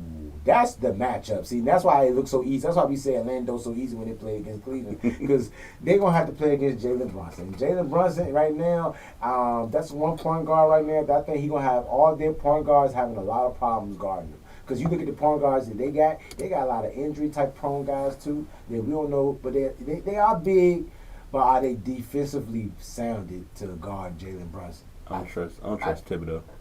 I think that one. You're right. I don't trust Tom Thibodeau. I hate Tom Thibodeau. I hate Tom Thibodeau. I do too. Why he's still getting the job? Is the question. You're talking about Doc? He was on Doc's staff. Man, God damn. So Doc's staff must be real. He was on that 08 Boston team. He was the defensive minded coach. They still holding on to them. That's why he played 48 minutes a game with playing starters 48 minutes. Tibbs got some cheat codes between Chicago, Minnesota, and New York. He think he Bill Belichick of the NBA. Yeah. He ain't never won shit. Ain't got not even a conference. I don't even think got a conference finals. And the only way that I got the Knicks winning is if they got home court advantage, because people really care about basketball in New York. They're gonna be the Garden, yeah. The Garden, they're gonna be hard to play the Garden. Now, if Orlando got home court advantage, that's going. I say it's going 7. I'm gonna take the Knicks either way. Oh no, they are tied up right now. So even without Julius Randle, I'm gonna take the Knicks because I like that. I like that Villanova. Villanova court. Fight. Yeah, with him, with Brunson and DiVincenzo. I would love to see if they could get Mikal Bridges in the fold, but I don't think New Jersey will let him. I got them losing because my Dookie on there, man. My Dookie, that power forward on there, man. He is something special, bro. Shout out to the rookie of the year. Y'all already know what I'm talking about. Paolo. And man, he been balling. No, Paolo been that dude. That's all the more reason. Now I want them to lose. Too late. Because unfortunately, if that Kentucky guy is not there to help them, we already know, boy, that rookie is gonna have a field day with anybody they pit in their paint. Yeah, you know what I'm saying? So Randall, I'm sorry, without Randall and Jalen Brunson, you gonna need Randall for that powerful they got. Because I'm trying to tell you, it is gonna be a battle. And you got a lot of guards. They're gonna be putting a lot of guards to keep on trying to distract you. You could be facing this man. You be facing that man. You ain't gonna know who will be gonna guard you in the series. They're gonna come for you. So, Orlando, you got this one. So we got Orlando in the top 4 with Orlando Pacers, Miami, and Boston. That means Boston will end up playing during Orlando and. And that means Miami will end up playing the Pacers. Yeah, and like I said, in the East, I don't think it's as much. It's kind of like unless Boston does something really Boston. I feel like Boston should come on out. They should come on out, especially when Milwaukee's not there to fight. Y'all took Milwaukee out. Y'all only got the Pacers playing against Miami. I got Pacers beat Miami, and that means the Pacers is going to end up playing Boston in the final game. Well, they the in-season tournament representatives. They are the in-season tournament. The runner-up. Yeah, the runner-up, Jay. So, let's see. And Pascal Siakam against Tatum defensively. Tatum, can you put the ball on the ground and dribble left or right and get past on sack? Why has there been such a conversation about Jaylen Brown's left hand? Man, that left hand, I seen it. It's bad. They made a whole video about it. You ain't seen Instagram make the whole video. Once the internet find it, oh boy, they make a whole meme about you, boy. That's why the guy. It's a whole collage of him just can't go that way. But him pushing that, and then it's like we see Ben Simmons shooting jumpers every offseason and still can't shoot. Yeah, even worse. I bet I ever see Ben Simmons highlights and Rico Hines, Jimmy. Bro, they need to stop showing us anything he doing in the summertime, bro. Don't even show us that. Just hide it. Just hide. Don't even hide it. Don't even record it. Put the phone down. Every time you start shooting, put the phone down like and just say ill. You know what I'm saying? Because your ass is childish, bro. I don't know how you did this, Jay, bro. I don't know how you did. You've been doing this since LSU. You've been doing this since LSU. High school. High school? High school, he was shooting jump. No, I'm talking about not playing. Oh, not playing. Oh, yeah. Just not playing. Just not saying I'm not showing up this season. I don't give a fuck if I'm how healthy I am. I'm not showing the fuck up. And if I do show up, I'm not gonna play like I normally play. Right. He is really just. I think he's an Australian spy. Yeah, he's an Australian spy. I think they sent his ass over here. He's a fucking he's a spy. He an informer. He's informant, bro. They sent his ass back, bro. We need to check his green card today. He reporting to Yeah, bro. 'Cause they don't want to let him. He don't want to play for them no more. It's like, all right, damn. When did he play basketball? That's real. Only shit. during the summertime. He don't want to play for his own country no more. So we gonna pull up Ben Simmons real quick and step away from the court. We'll be right back, bro. We pay some bills. We'll be right back right here on Who You Got. Who you got? Oh my gosh! All right, trip. Yeah, I meant to take it at 11 or at least. Yeah, I know, but y'all got going. That's why I said just before you go to the next thing. Yeah, Oh, shit. that's too funny. Yeah, B. You fit right in, dog. Oh no, you know. Listen, That's what I said. You gave me the rundown. I said I just want to make sure I'm in the right. Whenever you want to come through, please. Yeah, absolutely. That's a Saturday morning, Because it be boy. Yeah, I can talk. Like I said, sports. And it's funny because now doing it, it's like getting my brain back and like, do I want to bring sports back on the podcast again? Because I took a break from it for a minute. I can feel you. Yeah, because it got a little. So you carry the majority of your own content too. I get it. You like Colin Cowherd. That's a good one. Hour 3. I'm still sitting here talking the same shit, guys.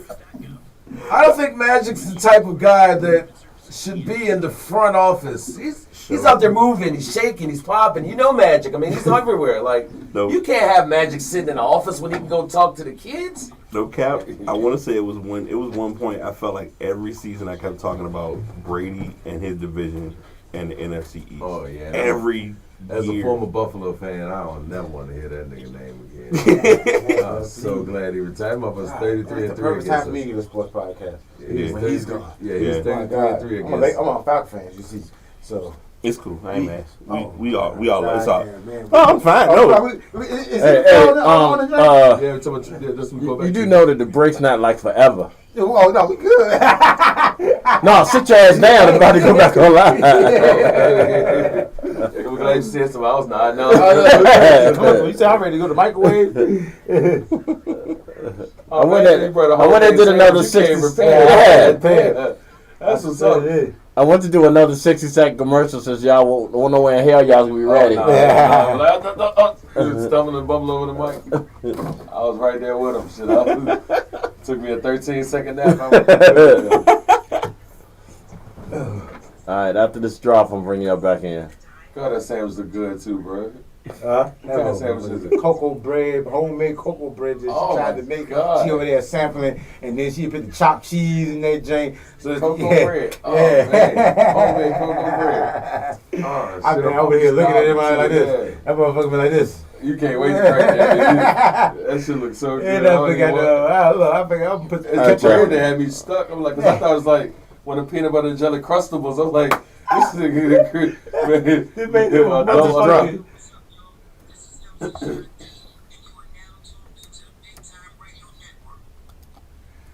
Hey, welcome back, man. We've been sitting here tripping off Trey breakfast sandwich, man. That shit look good as hell, man. You want to get active, man. Man, homemade You had 2 minutes to get active. Homemade cocoa bread is next level fire, bro. Come on now. That's what's up. Shout out Yeah, to the missus. I know where I'm going for Thanksgiving this year. Come on, man. We got the best cooks on the East Coast, baby. So we get back to it, man. We will transition to football for a split second, even though it's the off season. We just found out that we got 2 NFC South. What y'all call yourself? Fans, fanatics. Man, I'm hold out. What you mean? I'm nonchalant. No, I'm gonna be honest, and I'm gonna say this because I can. Carolina has a quarterback that is literally on the sideline wearing pads, look like it's senior day in high school. Yeah, bro. So I'm not really. Was Bryce Young? Yeah, young. Yeah. You look young. Yeah. I love it. That's the best pickup I could have did. With a mid to low O line. So I love to see good pickups. I love to see good pickups like that. Somebody that I know we could dive on his back for a long period of time. And, he ain't gonna be able to. He be running from us with his head cut off. You know what I'm saying? For his whole career, as long as he's a Carolina Panther, which won't be for too long. Cause y'all gonna get another one soon. So B, did you start off with them from inception? I started with them, because it was between them and Jacksonville. So I was like, it was either gonna be one of the two, and it just Carolina Who was stuck. your squad before? It was gonna be Jacksonville. Because they came to the league the same year. You picked a team like that. You Yeah. wait a minute, hold on. I know my age. All right. I mean, I was in high school like in 95, 96. No, we were in middle school. That was but I'm sorry, middle school, yeah. But middle school like 94, 95, that was when they brought the expansion teams in. And I was, so there were non-negotiables already on the table. Dallas was out. Washington was out. Yeah. Most of Florida was out. So after that, it was like, and I only accept Jacksonville. So I was like, all right, that's why I started. So I pulled Carolina, and at that time, I think it was a couple years even after becoming a fan, I caught the Janet Jackson Super Bowl. If you know, you know. Oh, yeah. And I caught Peyton on the way out. Yeah. Those are the two else we had for the Super Bowl. And then and also Cam laid a golden funky egg down. Oh my God! That game. Not diving on the damn fumble. Yeah. Damn. But he's doing a better, like his avenue with media and his podcast. 4 for 1 is his dance, so I ain't mad at it. That's when you get actual. You from Richmond, right? You from Yeah. Virginia. So that's where us fans is from Richmond, Virginia. We gotta find somebody. We gotta find somebody random. And how we always got there is a story behind how you become a fan of that. How you become a fan of that. Mm-hmm. So you just picked your teams from the actual expansion teams. Yeah, the expansion ones that was at the time because there was certain teams that folks around me. I wasn't impressed about Pittsburgh. It was cool, but it wasn't one of wild fact. And then also like everybody I went to school with, folks wore they wore their colors without wearing their colors. They'll let you know who they was a fan of, or they'll talk about the team. I was a diehard Buffalo fan for many years, so this subject right here that we about to touch on would have been near and dear to my heart if it weren't for Kaepernick. So I thank God Kaepernick gave me an excuse to get the hell away from Buffalo. But yeah, Stephon Diggs leaves racist ass Buffalo for the Houston Texans.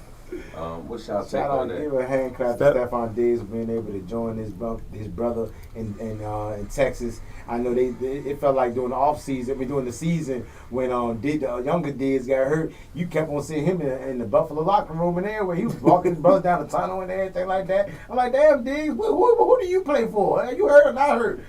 Dang. So they was one of them their coach brothers. You see in the off season they train together, they help each other out. So I think they'll make each other stronger by being able to train in Texas. They don't gotta go too far. They at home. They get to raise the kids. Everybody get to love on each other, on the family. The mama get to see both of her kids play. She don't gotta travel too far to see both of her kids play. I think it was strategically done. I think he had a few options in his head. He said it was Texas. Either you gonna send me where my brother's at, either Dallas y'all pick me up, or Houston pick me up. And unfortunately, Dallas ain't picking nobody up in there. They is tanking the season. So for people who don't know, who is Stephon Diggs' brother? Stephon Diggs' brother is what's the little Diggs to play for Dallas Cowboys? What's his first name? Trayvon Diggs. Trayvon Diggs, the cornerback. Okay. Yeah. Yeah, he played for Dallas Cowboys. He didn't go to. Yeah, he was very defensive. He had a very between him and Michael Parsons, those have been like the two anchors. Yeah, that are talked. Key they missed when he was getting hurt last year. He was hurt for the season last year. Yeah, definitely missed him. So which NFL free agent acquisition that you've seen so far will have the best or the greatest impact on their team next season? What you talking about? I might as well say Cousins. Kirk Cousins? Oh, that's what you think? With all the players that we're putting around my boy right now, I'm gonna have to ride with him. Unfortunately, I wasn't a fan of the actual pickup because I'm a Falcon fan, so I was kind of biased on who I really wanted to be my quarterback. But who were you looking at, Russell Wilson? I was looking at Justin Fields. Really, I wanted some legs. I wanted some legs to get. Yeah, my man. I wanted some movement. I wanted some guy with some feet movement to be able to get out that pocket because I'm falling in love with pocket quarterbacks. So I need a guy, especially in our division. You know, our division is people sleep on our division as we beat up on each other all. It's year. everybody think that we suck, but everybody 8-9 or 7-10. Yes, because we kicking each other ass because we giving each other a loss. 17-13 and dog fights. Yeah, people in their division they sweep it through their whole division. You got people certain teams that go through their whole division they only lose one time, one or two. Mm-hmm. We're losing 3 or 4 times almost to the players to each other. Yeah. You know what I'm saying? So the person who usually gets the win over the division is the person who got less divisional losses, which is 2 or maybe 3 possibly. Right? All valid. Yeah. Yeah. So we get beating up with each other. So I wanted a quarterback that can get away from these all these defensive players, and you understand that I think y'all just picked up. We got a couple y'all kids. Picked up what's that boy from South Carolina? Clowney? Clowney. Yeah. They just picked up Clowney over there. They're going New Orleans just got them. My boy from the Redskins, the little hurt boy. What's the little rookie name? The defensive end. They play for San Fran. They traded Chase Young. Chase Young. They got Chase Young because they know, bro, we always doing this with each other. It's a battle. So unfortunately, but I start looking at my boy mechanics.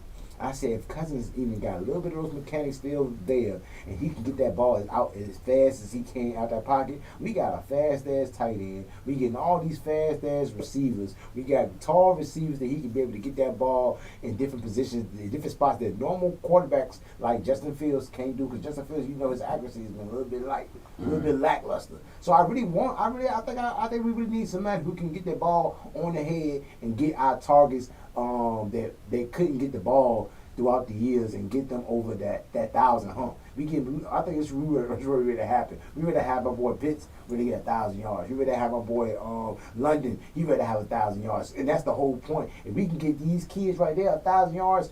Oh man, boy! So I feel like the best asset for my team right now is a pocket quarterback that can actually zero in and get them boys the ball, and that's what he gonna do. That's gonna be the best asset for a free agent.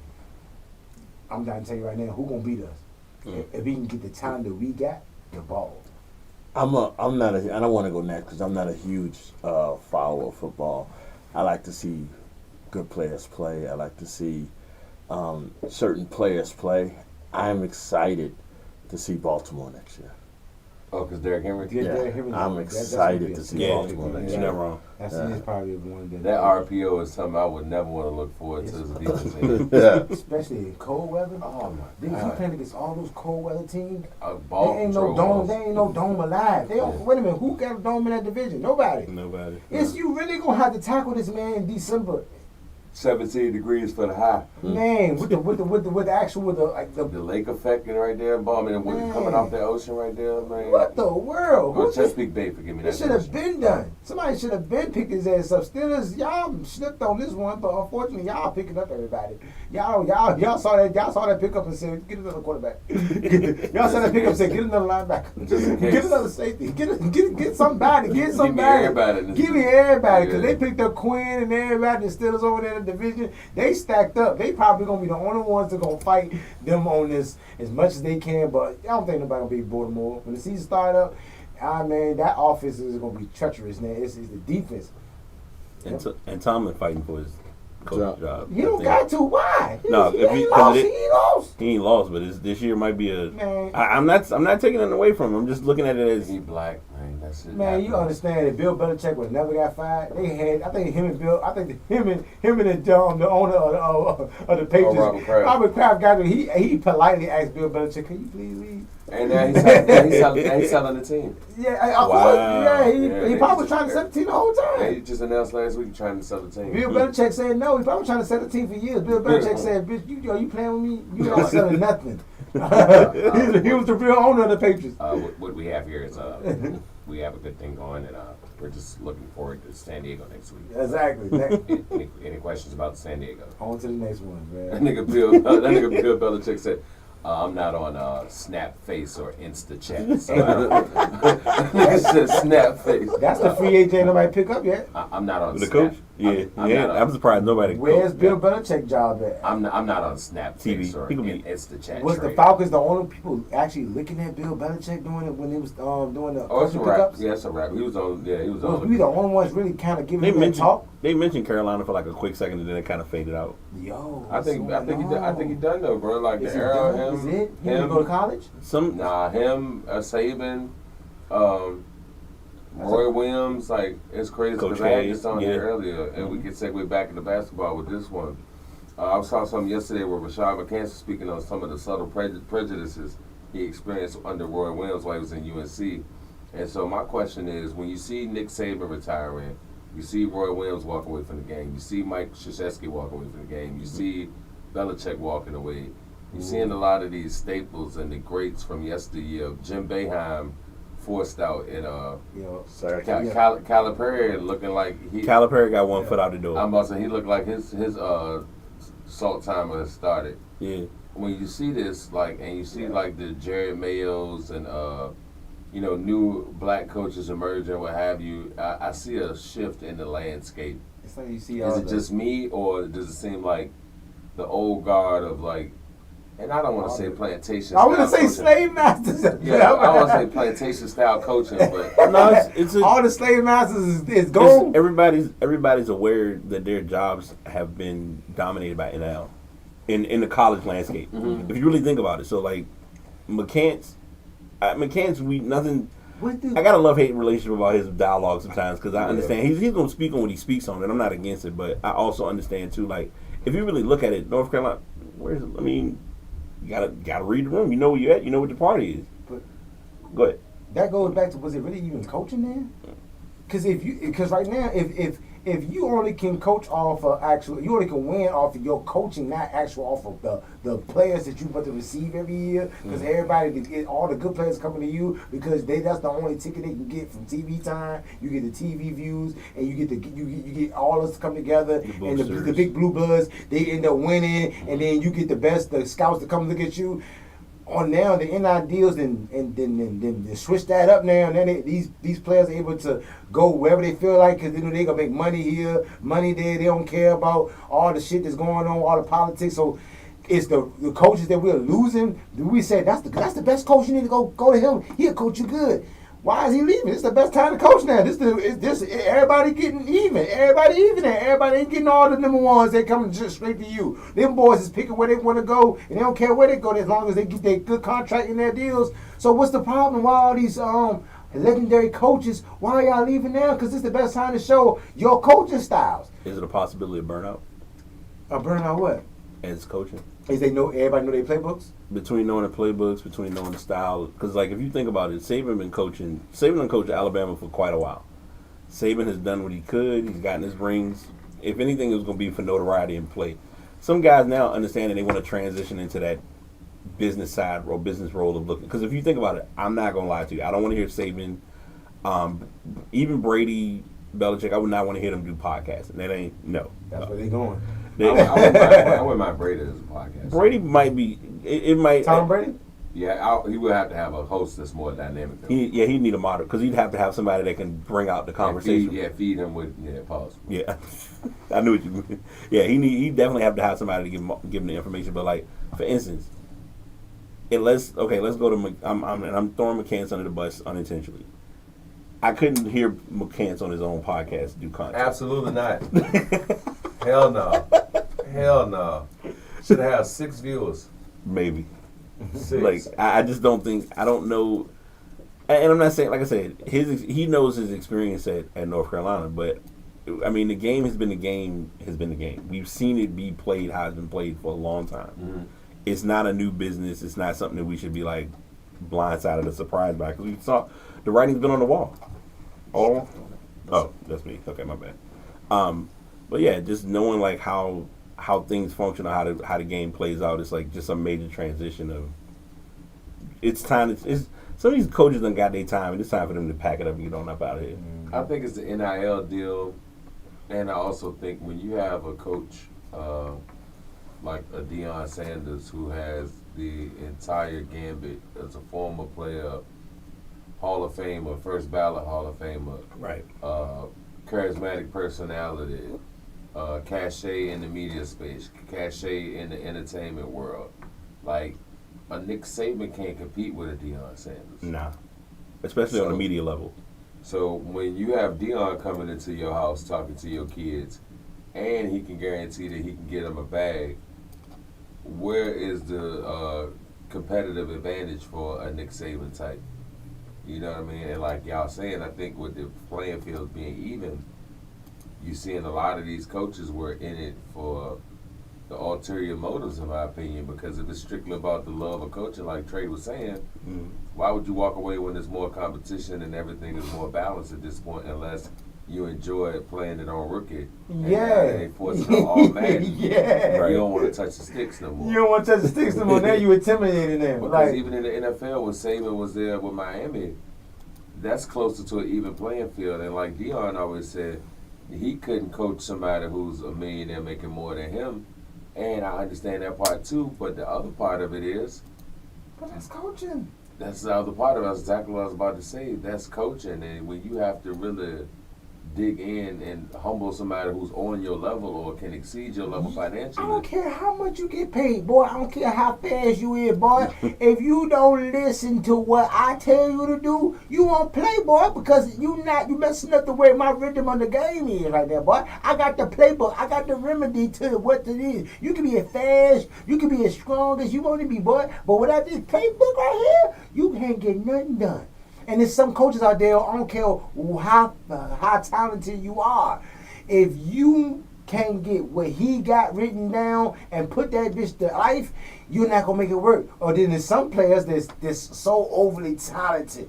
And if you can get another one to come over here, another one to come over here, I don't care what he says. When we get back in this huddle, hey, I don't care what coach talking about, bro. Hey, but look. Hey, yo, you do that, you run that route there, and you run that route, and we can go from here. All right? And that's half what Alabama look like to me. Half of Alabama look like to me is like, they got the fastest ass motherfuckers they can find, and it's about 5, 7 of them. And usually you only get 3, or 2, or 1. And these Alabama was getting 8, 10 at a time. And them boys was coming back next year. And it was coming back next year. So I'm trying to tell you right now, I don't care what he say over there. I'm trying to tell you right now, I don't care what he said. We dogs. All right? Run the play that we talked about. Bet. Break. But LeBron brought up a good point too on this podcast. And I've noticed this as being a real thing. Some people don't know how to transition with the game. So to your point, like with coaching, if you got players on the court and they used to doing the play a certain way and you say reverse it and they like, I don't know how to reverse, it's like, what are you doing? Well, come on, coach. I can't. Yeah, coach. You can't even talk to me now. I don't know. You don't even know what a reverse is. Imagine your coach don't know what that is. Yeah. Versus the player. That's why I don't know. That, as you being a Lakers fan, I can say this respectfully. Darvin Ham ain't. Man, it's too early. It's too early. My bad. I'm sorry. hey, y'all got the spot. Houston is on the outside, so I'm just saying. It's too early, man. But you're right. I ain't trying to say that. Coach, that's why I'm really fighting for coaches on that, because y'all coaches, y'all the ones that's just backing out. Y'all the ones that's backing down from the actual showing that who y'all really are, because y'all making the rhetoric of, yo, it's really ain't the coach, it's really the players. Y'all making that sound real true right now, because when y'all all dropping out, when everything's getting even, this is the best time I want to see you coach. When you ain't the number one, when you got all the number one draft picks, if you've got the formula works with everybody. I'm trying to tell you right now. What's one of them players that there's like one of those guys that you can think about when you think about basketball. You think about him as Pete Maverick, right? Pete Maverick had I think he had the gems to different aspects of the game that it separated him from the others. They made him blend in and was able to play against African Americans the way he played against. You know, he went those type of guys that it's certain ways to shoot, it's certain ways to position yourself, the passing. He knows the angles of the game. Right. I feel like he would have developed himself into being a good coach. And he would have probably show a player like me who's way more athletic. Well, not me specifically, but a player like, you know what I'm saying, was way athletic, way fast, and really didn't get the game down. He probably could make you look at something or find something in the game that you could do better.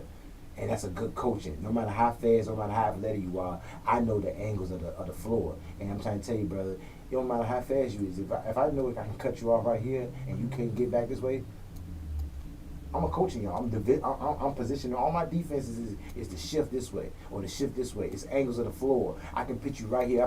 Why I keep on moving the center up on the free throw line? Because I'm breaking errors. I don't care who get behind us. I'm moving him to cut off this pick and roll, whatever y'all doing. It's different shit that coaches do. You know what I'm saying? To set up you from being a good player. Yeah. No matter what your talent is. You know put what him I in the best position to win. Put him in the best position to win, right? Yeah. And then it's certain, you know what I'm saying? So why y'all not trying to show that? Why y'all not trying to show that it's not the player, it's me?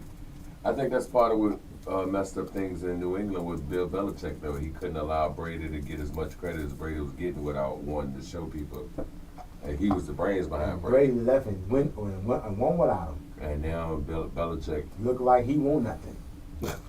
I love it. As a Falcon fan, I love to hear that Bill Belichick won all that. All right. It won't Bill Belichick. I remember Tom Brady. It's even worse. I can deal with one of the two, not both of them. You give me an old line that can allow me to be in the pocket for 4 hours.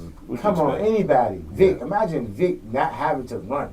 For his life, yeah. For his life, because that man had a rocket. Yeah. He had a rocket. Yeah, Imagine Vic can stand in that pocket and actually wait for motherfucking goddamn, what you call it, good field. So who would you rather see with a better offensive line if you could go back and relive their careers? Michael Vick or Barry Sanders? I was ready to say, I thought you were ready to say Donovan McNabb with quarterback. Nah, fuck you, man. But I would like to see McNabb with a nice offensive line. But you said Barry Sanders. Oh yeah, man. Barry Sanders did have a nice offensive line. He just didn't. He just didn't have a motherfucking nice ass coach. Barry Manilow had a better offensive line than Barry Sanders did. Barry Sanders used to get loose. I think it's the way his style of running. That was just him. He had no line. It was goddamn him.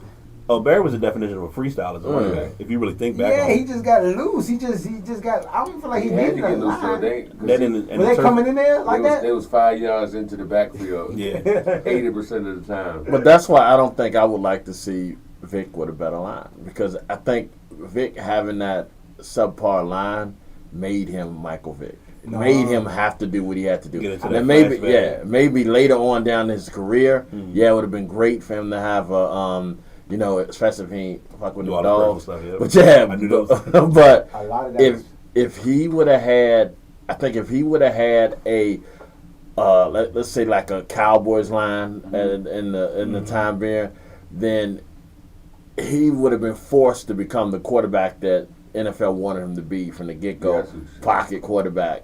He was forced to be Randall Cunningham. No, he was never going to be a pocket quarterback. That's what I'm saying. Even Vic, the only time, it was a lot of those runs that Vic did was panic runs, was scarish runs, when the shit breaks down right away, when a motherfucking goddamn defensive end is right there behind you, and I got to spin off you, That don't supposed to happen. If he can hold me for just a second, I'll run regardless. If the shit breaks down and you can run a play where the wide receiver tight end, everybody run left, and I can roll out and run right and comfortably wait the play to break down, and then you will see the field just open up, because once the players actually get up, then there's nobody from 5-10 yards that will stop Vic. If he could have got his 10 yards and slid. So like a long extended draw play. A long extended draw play. Vic had to get the fuck up out of there. Vic had to get the fuck up out of there fast. So it was no time to see, because sometimes he was running, he won't even know where he's going. He's just running. He's letting his speed do the work. He's letting his speed and his agility do the work. Imagine Vic would have had time to say, you know what? I'm running. I'm running. Imagine if Michael Vick would have taken the time to learn the playbook. Exactly. That's an element. But he one of them athletes. That's what I'm saying. Go to coaching. It's one of the coaching. If Dion maybe or somebody he respected was his coach, he would have listened. But he probably had a lot of coaches there, because you could tell there was a lot of coaches out there that, man, bro, you don't know what you're talking about. I'm Vic. Play. He gonna go out there like, what's my boy, Willie Beeman. Willie Beeman gonna go freestyling on the floor. I don't know what coach talk about running play. I am the running back. Hey, yo, this is what we're gonna do, play action. I will say this as a former offensive lineman, and I wish Gary was here right now. I don't think a lot of people who watch football realize how fucking fast that is. Mm-hmm. When you watch the quarterback and you see the quarterback is in that pocket for 3 seconds without being touched, that's forever. Right. So 3 seconds on that field is like incredible. So see Peyton Manning with all that time. See Tom Brady with all that time. See Aaron Rodgers with all that time. Oh, Ben Roethlisberger. Yeah. See Big Ben with all that time. See Dak with all that time and throw a pick is ridiculous. Oh, yeah. To see Dak Prescott, I see why y'all hate him. He has so much time to throw a pick. It's ridiculous. He's like, he picking which player from the other team to throw to. You know what? That look like a nice. You haven't had the interceptions in a while. There you go. Yeah, bro. You want to touch the ball? Yeah. This one for the kids. This one for your kid, baby. Put him through college on me, baby. That bone is on the way, baby. That bone is on the way. I see you, 88. I like his jersey better right now. Let me put it right in his chest. I'll tell you what, 95, 96 Super Bowl, when I was watching that back in the day, show you how old I am, I felt like that was the case with Neil O'Donnell when he kept throwing that shit. It was not Charles Woodson. What's my man from Dallas? Woodson. Charles Woodson. Rod Woodson was Pittsburgh. Oh, yeah. It was Charles. Charles got the MVP, didn't he? That year. Yeah, but it's not Charles Woodson. Charles Woodson was from Darren. Darren. Was it Darren Woodson? Darren Woodson? Yeah, Maybe Darren. Yeah, so like shit, them 2 picks he got in the third quarter, man, that's just like the old Tecmo Bowl pick where you just throw that random Hail Mary. When y'all pick the same play? Yeah, you just throw that bitch in and overthrow the receiver about 10 yards and straight to the damn DB. That's a coach right there. Yeah. Do the exact same play. Hey guys, they're never gonna get. Yeah, I think Coward. It was Coward, the head coach of Pittsburgh at the time. I think he took a dive. Yeah. What? Damn, Coward, man. Damn, he was. But hey, to get longevity, to be a coach, when you take a dive. If you say, "Hey, yo, lose this one right here," and you gonna be the coach for 10 years. I think they have to. I think revenue sharing is the reason why, though. Yeah. No surprise there. Boy. Because we think about it, what other reason does the most expensive team have to break bread with the least expensive team? Cowboys. That's why Cowboys are able to lose every year because they can afford it. And you get enough money already. Yeah, and so then you get a cut. Donald Sterling exposed that. We can leave out here right now and go to a local store, and if they sell they sell Cowboys merchandise. I can't find no Falcon shit ever around here. There's no Falcon. I live closer to them than I live in Dallas. I can find Dallas shit everywhere. Here's something, and I know this wasn't on y'all list of things to talk about, but because you got so many avid sports fans, and y'all have mentioned it multiple times for multiple sports today, if you all really feel that the sports industry is tainted or is planned out. Mm-hmm. Why is it such? Why do people still look at it? It's the enjoyment of it, man. Like you said, it's our childhood. Because I'm not one of those conspiracy theorists. Because I played, I know you're not gonna make me go 2-a-days for all month for the month and wake up early in the morning and then you go tell me that I gotta pull this game. I just me personally. I don't think they just take minutes from you, or they just won't pitch you in a certain play, because they know you are the key to going hard. So they be like, why the hell he would take him out during a critical time like that? Why would he not just running it with him? It's be like, yo, why? Because he knows it's automatic. He gonna do it. He gonna his job. He gonna get the first job. But that calls, because like I said, I'm far from that. I don't believe in all the conspiracies. I believe that when you got 2 teams, anything can happen at any given time. Absolutely. I think any team can beat any team any given time. But I will admit, man, it's starting to look funny. Like we were talking earlier today. That fucking charge call with 10 seconds left. Yeah. It really looked like they wanted that Iowa South Carolina game. And that's who I think the fixing begins with, the referees, which is why, in my opinion, most times you really didn't know the referee's name until the last 3 to 5 years. Yeah. Tim Donahue. Yeah, exactly. Yeah, Donahue was the one that got the cover blown off. But even with that, You wrote a book. him and Scott Foster were best friends, and then he disassociated from Scott Foster. And Scott Foster been fucking with Chris Paul ever since, and they know this. Oh my gosh. I think Chris Paul is 1-15 against Scott Foster. Anytime he referees a game in the playoffs or something like that, when it's like it's like 0-15 in the playoffs, and maybe like 1-15 in the regular season, or some shit like that. Mm-hmm. And it's like they know that. And to answer your question, for me, I can never confirm or prove a lot of the theories that I think. It's like wrestling. It's like back in the day when we thought wrestling was real. You about to make my answer. What you mean we thought wrestling is real? My bad. we had ironically on our show yesterday we had a guy that used to be a wrestler, and he was talking about, he's like, don't ever tell a wrestler it's fake because you will get your ass whipped. Yeah, right. You see what they got to do. Wrestling requires a lot of communication. Yeah, it's communication. That's why it takes the real out of it. Like, he said it's like a stage play. Yeah, it's a stage play. Well, we all know good stage plays. The motherfucker, he really slapped him. That was a good slap from her. She really slapped her. But I think everybody took from Vince McMahon blueprint, though. I mean, if you look at Donald Sterling, slumlord owner, and the Clippers were always like in the top 7 as far as revenue. Yeah. And people like train crashes, you know what I'm saying? And for the fans, like I was talking about the Wizards. Mm-hmm. If I want to see a Wizards game, I want to see anybody else that I've ever seen play. I go to the Wizards game. Yeah, I've seen Giannis, I've seen LaMelo Ball. It's like you need that. I've seen Kyrie when he was with the Nets.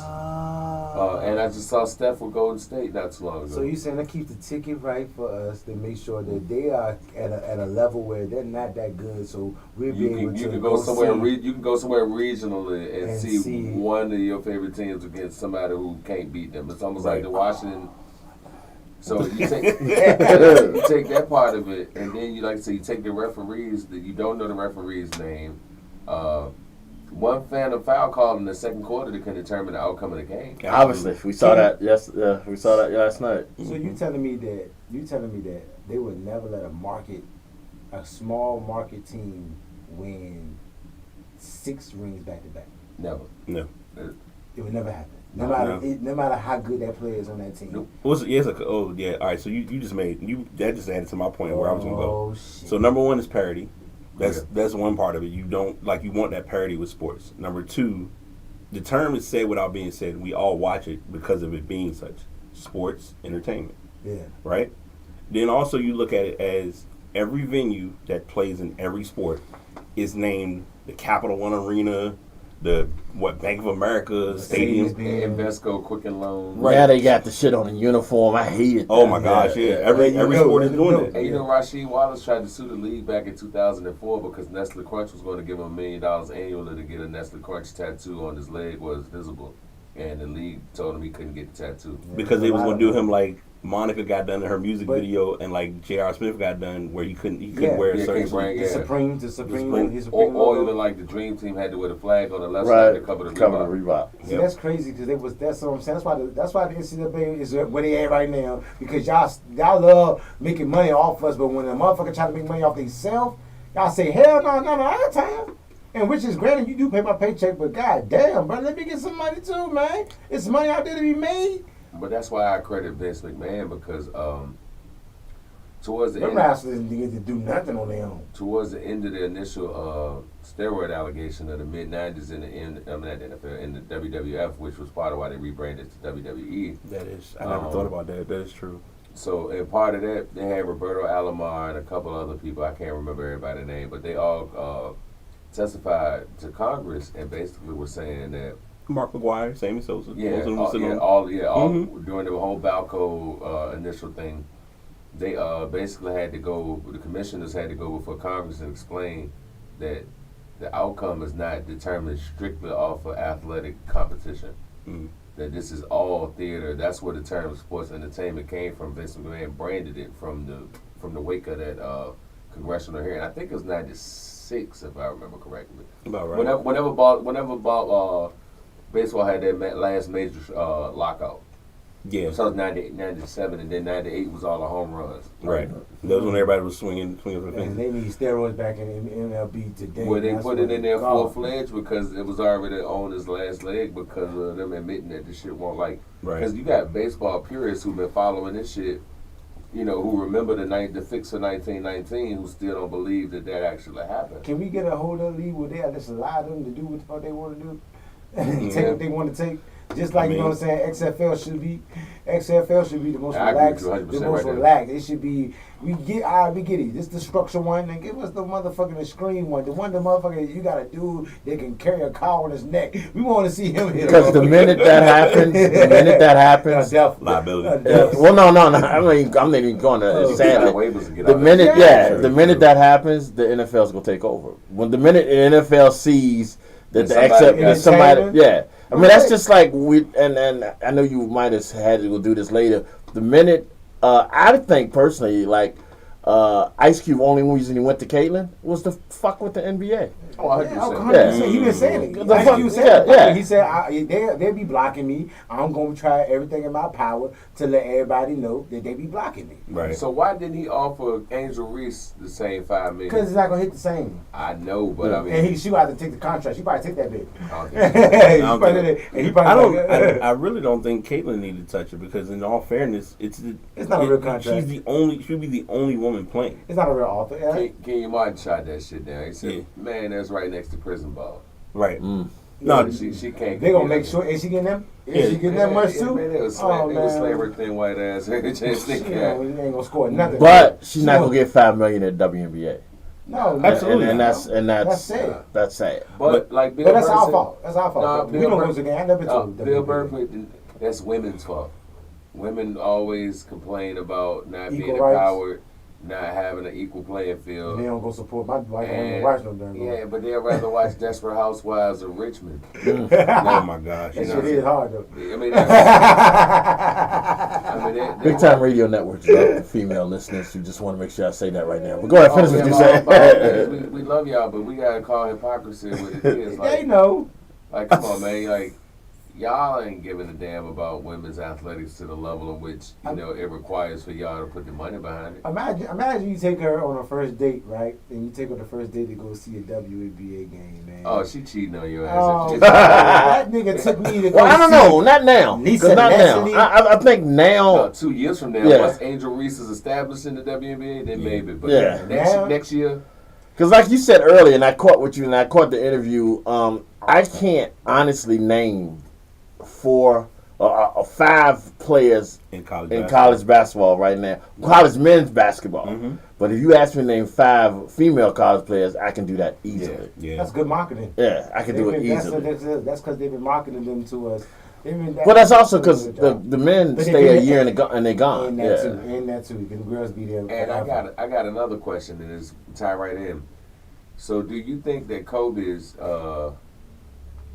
was very influential and very heavy on the Started. women's college basketball scene, like right on the cusp of his passing? Right. Do you think that his absence and the fact that he was so ingrained in that culture with his daughter might be the reason why a couple years later more and more people are starting to catch on to it, or really? Nah, I really feel like, to be honest, I want to give a lot of credit to him because he was definitely being a great girls dad. He made the that's why we all say girl dad. You know what I'm saying right now, because we saw the power that he was giving us as being that person that we know that we all wanted to see a Kobe son. We always wanted to see that Kobe Jr. We praying for that man to have a boy, and he only had all girls, and we saw that. All right, baby, man, Kobe, we with you. We still want to see the second coming of you, and we can see the second coming of you in a female. We'll definitely take it. But I really feel like this that the females gain their self of them actually putting in the work of developing a new structure I of agree. game. So you don't think the Mamba Academy from 2017, 18, think- 19 played a factor when like Sabrina Ionescu and That's what I others? was getting ready to say. I think Sabrina didn't. She wasn't talked about a lot, and then of course we saw the 3-point shootout, which I think was not that. It was actually decent, but If all that being said, I think Sabrina, like you started at that point where it was more attention coming to women's basketball. once I started seeing people like Maya Moore and her game and what's the other girl she played with Augustus. Augustus. Yeah, how Simone. Yeah. how they played. I've never seen females playing like that. I've never seen females actually like dribbling and actually scoring the way they scored. It made me look and say, them girls is actually balling. Yeah. They can develop, if the next generation can develop in their game to be better than their game, then y'all gonna have to start paying attention because these girls ain't just, because you used to go to girls basketball games and the score would be 5 Right. to 10 Right. and maybe fourth quarter. Yeah. Now them girls, but I'm trying to tell Man, I you, went to see John Marshall a couple weeks ago. They girls. I was like, oh, this is okay. This okay, I'm paying attention now. I'm looking. Yeah, I'm like looking I'm pulled now. in. Like, Okay, hold on. Let me zero in The there. only reason why I say Kobe specifically is because, like I said, him being gone 4 years now, and over the last 4 years, you've seen so many younger females start to emerge. Yeah. I was wondering, like, do you think that even if it wasn't directly, because like with Sabrina Ionescu and a couple others, that's a direct impact. But like, do you think that there are indirect impacts that have happened as a result of like Kobe's passing? And then like, not only that, with the men's game, it's never been more fundamental and sound than the women's game. And do you think that like with Kobe being so fundamental and sound, and that So carryover is what you're saying. I see what you're saying. that's what I mean. I mean, and it might It's a be coincidence. it might be a reach to a degree, but I mean, I think the game. I think we're seeing more notoriety behind the game now, especially on the women's side, because if you really think about it, and at the end of the day, like even this was something you were talking, like in asking your question earlier, every sport has a goal of trying to present your product, and if the product is not getting the attention it deserves, then we're not going to come back and watch it. Just like if you played a video game, you play certain games. Some games are like, all right, you play it for a couple days, couple weeks, and it's like, all right, I'm tired, I don't want to play it no more. And it's the same with college hoops. Like women's college basketball, after seeing LSU win last year, I was like, all right, I want to see if they can make another run. Yeah. And I also wanted to see how Caitlin invested in it. That's what you're saying, yeah. exactly. And then with Caitlin, like even with Caitlin Clark, I don't know if people really even remember this or realize this happened. Like Caitlin Clark broke that record for like I guess it was the scoring all time. Mm-hmm. They literally have a number on the court on Iowa's court for her. It's like a small number 22 where she shattered that basket. Okay. You don't see that done. That wouldn't have been if it was where basketball was a couple years ago. It would have just been she broke the record. Let's move on. So shout out to Shay real quick. Shay hit me personally on the comment and said that the women in the and this is a woman saying this. Let me use that as a disclaimer first of all. Yeah. She said that the women in the WNBA resemble men and are more masculine, and she thinks for other women they can't identify with the appearance of a WNBA athlete as well as they can with the college women because there's more femininity in the college women's game. I think that's a great point. I have my biggest gripe about the women in college basketball, and don't nobody email me and shit. I hope at some point they put in a rule, take them fucking eyelashes off. Yeah. To me, I think every man I know has said that. I think the lash repellers. I think they are. No, I think that's what they're going with. They're going with that cosmetic look. What's my girl from track? Sharif. Sha'Carri. It's like this is how I'm going to get y'all to look at me. But I know. But it's almost like it's a gimmick. It's almost like it's like that.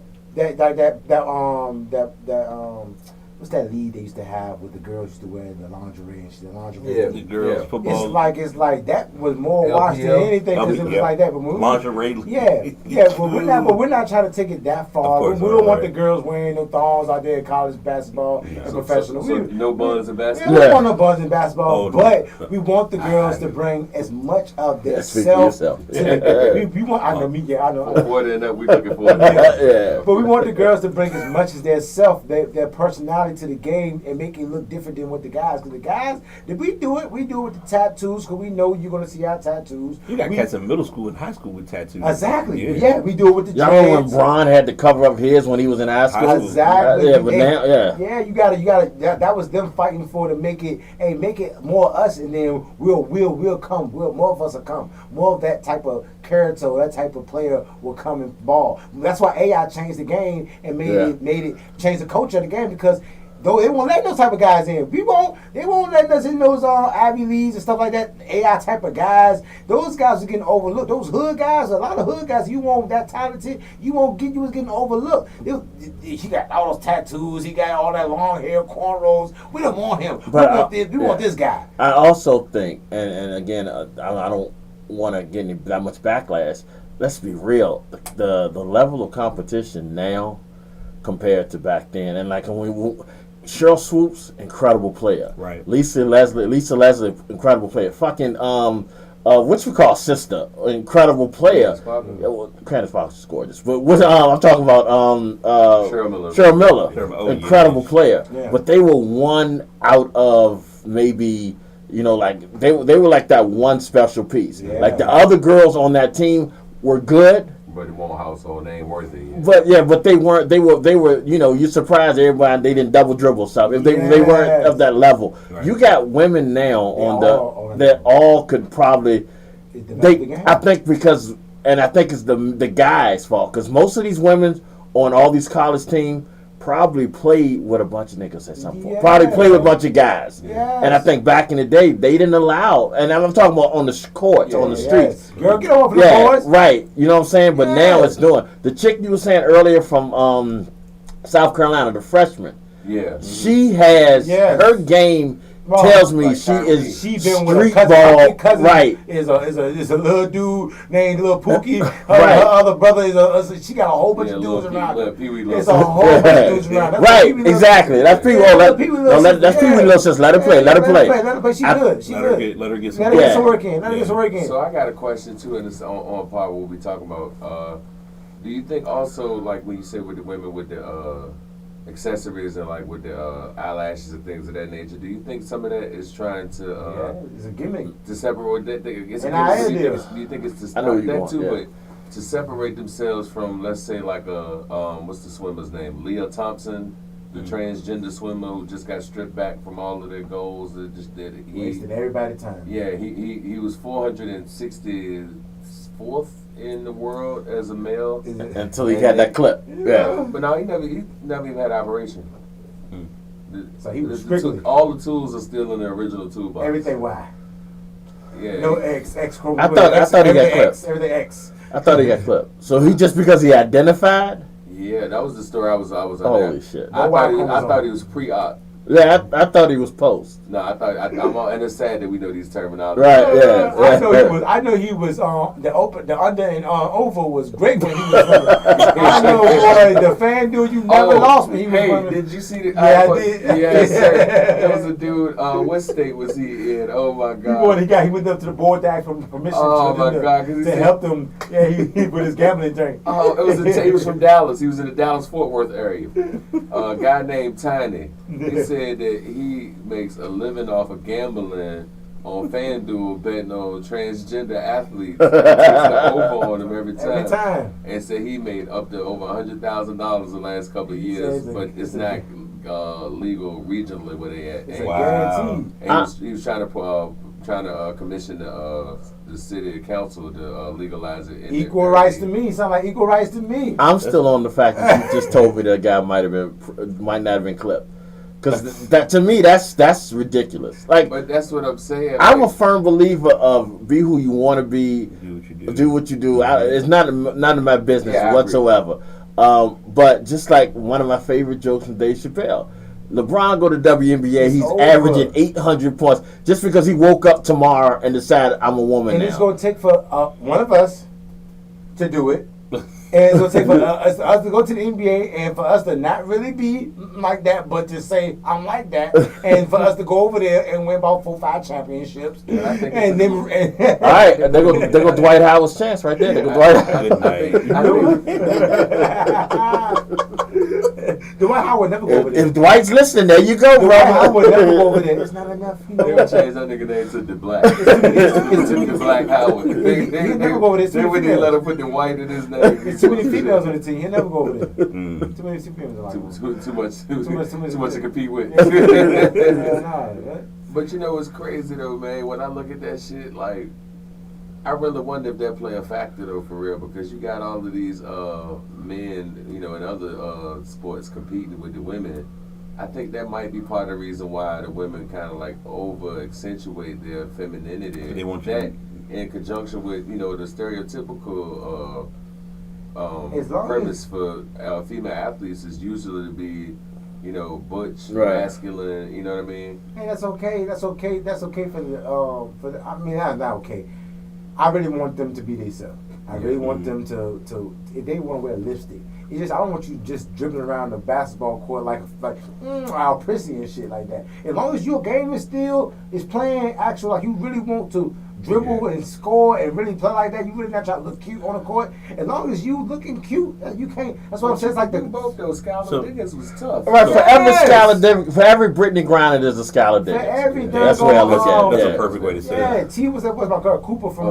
Cooper, oh my God, man! But she balls. Yeah. Skylar Diggins balls. Which, by the way, I don't understand why she's not in the league. Yeah, Cooper. I think it's politics. Tia Cooper. Yeah, it's politics with her. Want her and Dwight together at one point in time? Yeah. But I think she was the number one pick though. I think they hated on her doing the TikTok shit. She is one of the people breaking the barriers on being able to be might be too feminine or too marketable. Yeah, too marketable. She's making that's like that. I want you to be too big. But you need a market for, like, the WNBA needs a market. They need it. Well, that's what they're trying now with Caitlyn. They go try to market. Yeah. And the thing about Caitlyn, the one I do respect about Caitlyn comes in her uniform. I mean, in her work. She comes, no makeup, her hair tied in the back. That's fine. That's. But Caitlyn looked like she like the daughter of Bob's Burgers, though. Right. But then I've seen her off the court, and she does look a little feminine. She looked like the daughter from Bob's Burgers as a substitute teacher. And that's what I'm saying. And that's what I'm saying. It's different type of people. A nigga at the toll booth wouldn't hit Caitlyn Clark if they ain't. She got a man though, and I'm glad that she do. She do have a boyfriend. That's what's up. Yeah. Is he posing or is it authentic? You don't know yet. Next. we'll No, I don't know. We'll see the next level. Yeah. Oh, yeah, to get exposed. You see how Candace Parker did it. Candace fucked this up. Yeah. Oh, come on, man. Goddamn old boy look like a goddamn 6'10" gremlin. You ever seen that nigga? Yeah. Sheldon was a You're a dookie, man. Hold on, bro. No. Remember what school he went to? That's fine. The school part ain't got nothing to do with it. He looked like a default player on my career. I'm sorry. But Candace just like woke up. It was almost like she woke up one morning, like, you know what? And said, I'm gonna be Listen, myself. you know, I'm just She woke up and said, I'm gonna be myself. I got 2 championships. Yeah, I got 2 championships. Y'all can't kick me out for showing you myself. I gave y'all the politics. Now I got more money. I got whatever the name. Now I'm gonna actually fuck and be who I want to be. I wonder if her OBGYN told her, you can't have no more kids. And she was like, oh, well. Fuck it. Let me go and be my brother. Let me go and be my brother's best friend on a whole nother level. Exactly.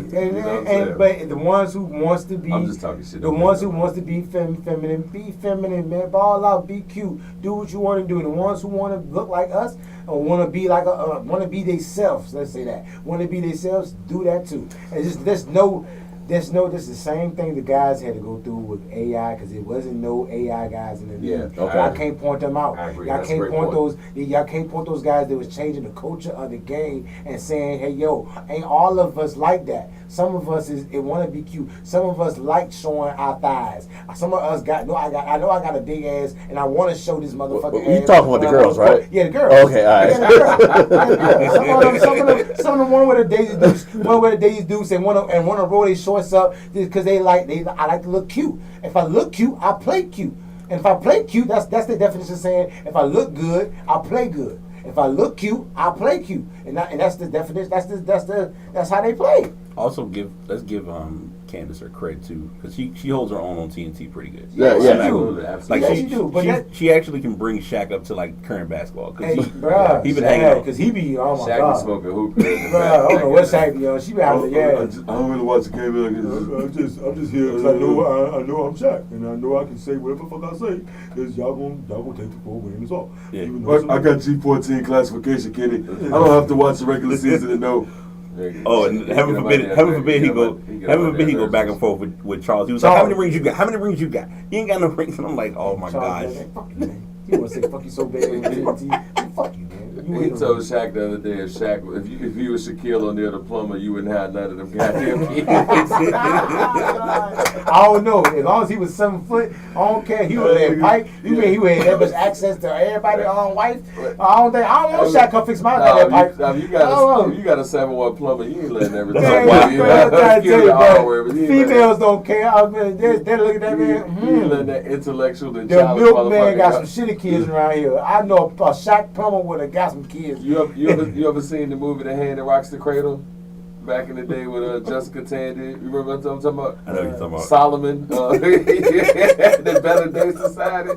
Man, they ain't let that nigga around them kids, man. They know better. They're not fucking with them. They know better. Hey, so we will slide to another topic real quick. The opening day in baseball took place a little over a week ago. Is steroids there? No. Yeah, I don't give a fuck. So you know, it's almost so random fact. I didn't realize they were like almost 10 games in.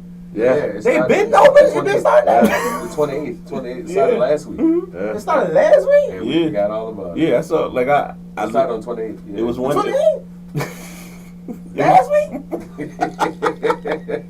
Who threw the opening pitch? Like I ain't seen no famous people. Did the president say something? Did anybody say something? You know, Biden ain't throwing no first pitch. I thought didn't they talk about Fucking throw out his elbow. Don't the president talk the first game? He on the intercom and he would likely throw out for the first pitch for Washington. Yeah. I don't see him going to Baltimore. It'll be interesting. So I know Bush used to throw out for the team he owned. Oh, the Texas Rangers. Yeah. And you know they were the ones that implemented all of that steroid shit in the early 90s with Vlad Guerrero, if I'm not mistaken. Yep. I have to believe that was one of the first names that came to the light. But well, they needed it. They need some steroids so we'll know. and that's what led to A-Rod ascension to greatness. It was. I think. And to your point, like as far as the games, I know it was one night I happened to be up, and I was like, "Oh, it's a baseball game on. Let me watch." And I watched like the end of it. Same thing I did. Literally, I'm watching the end of this game, and I was like, "This is kind of interesting because you're seeing the guys argue. The pitch timer is kind of weird because this is like their second or third year doing it, and I'm just like,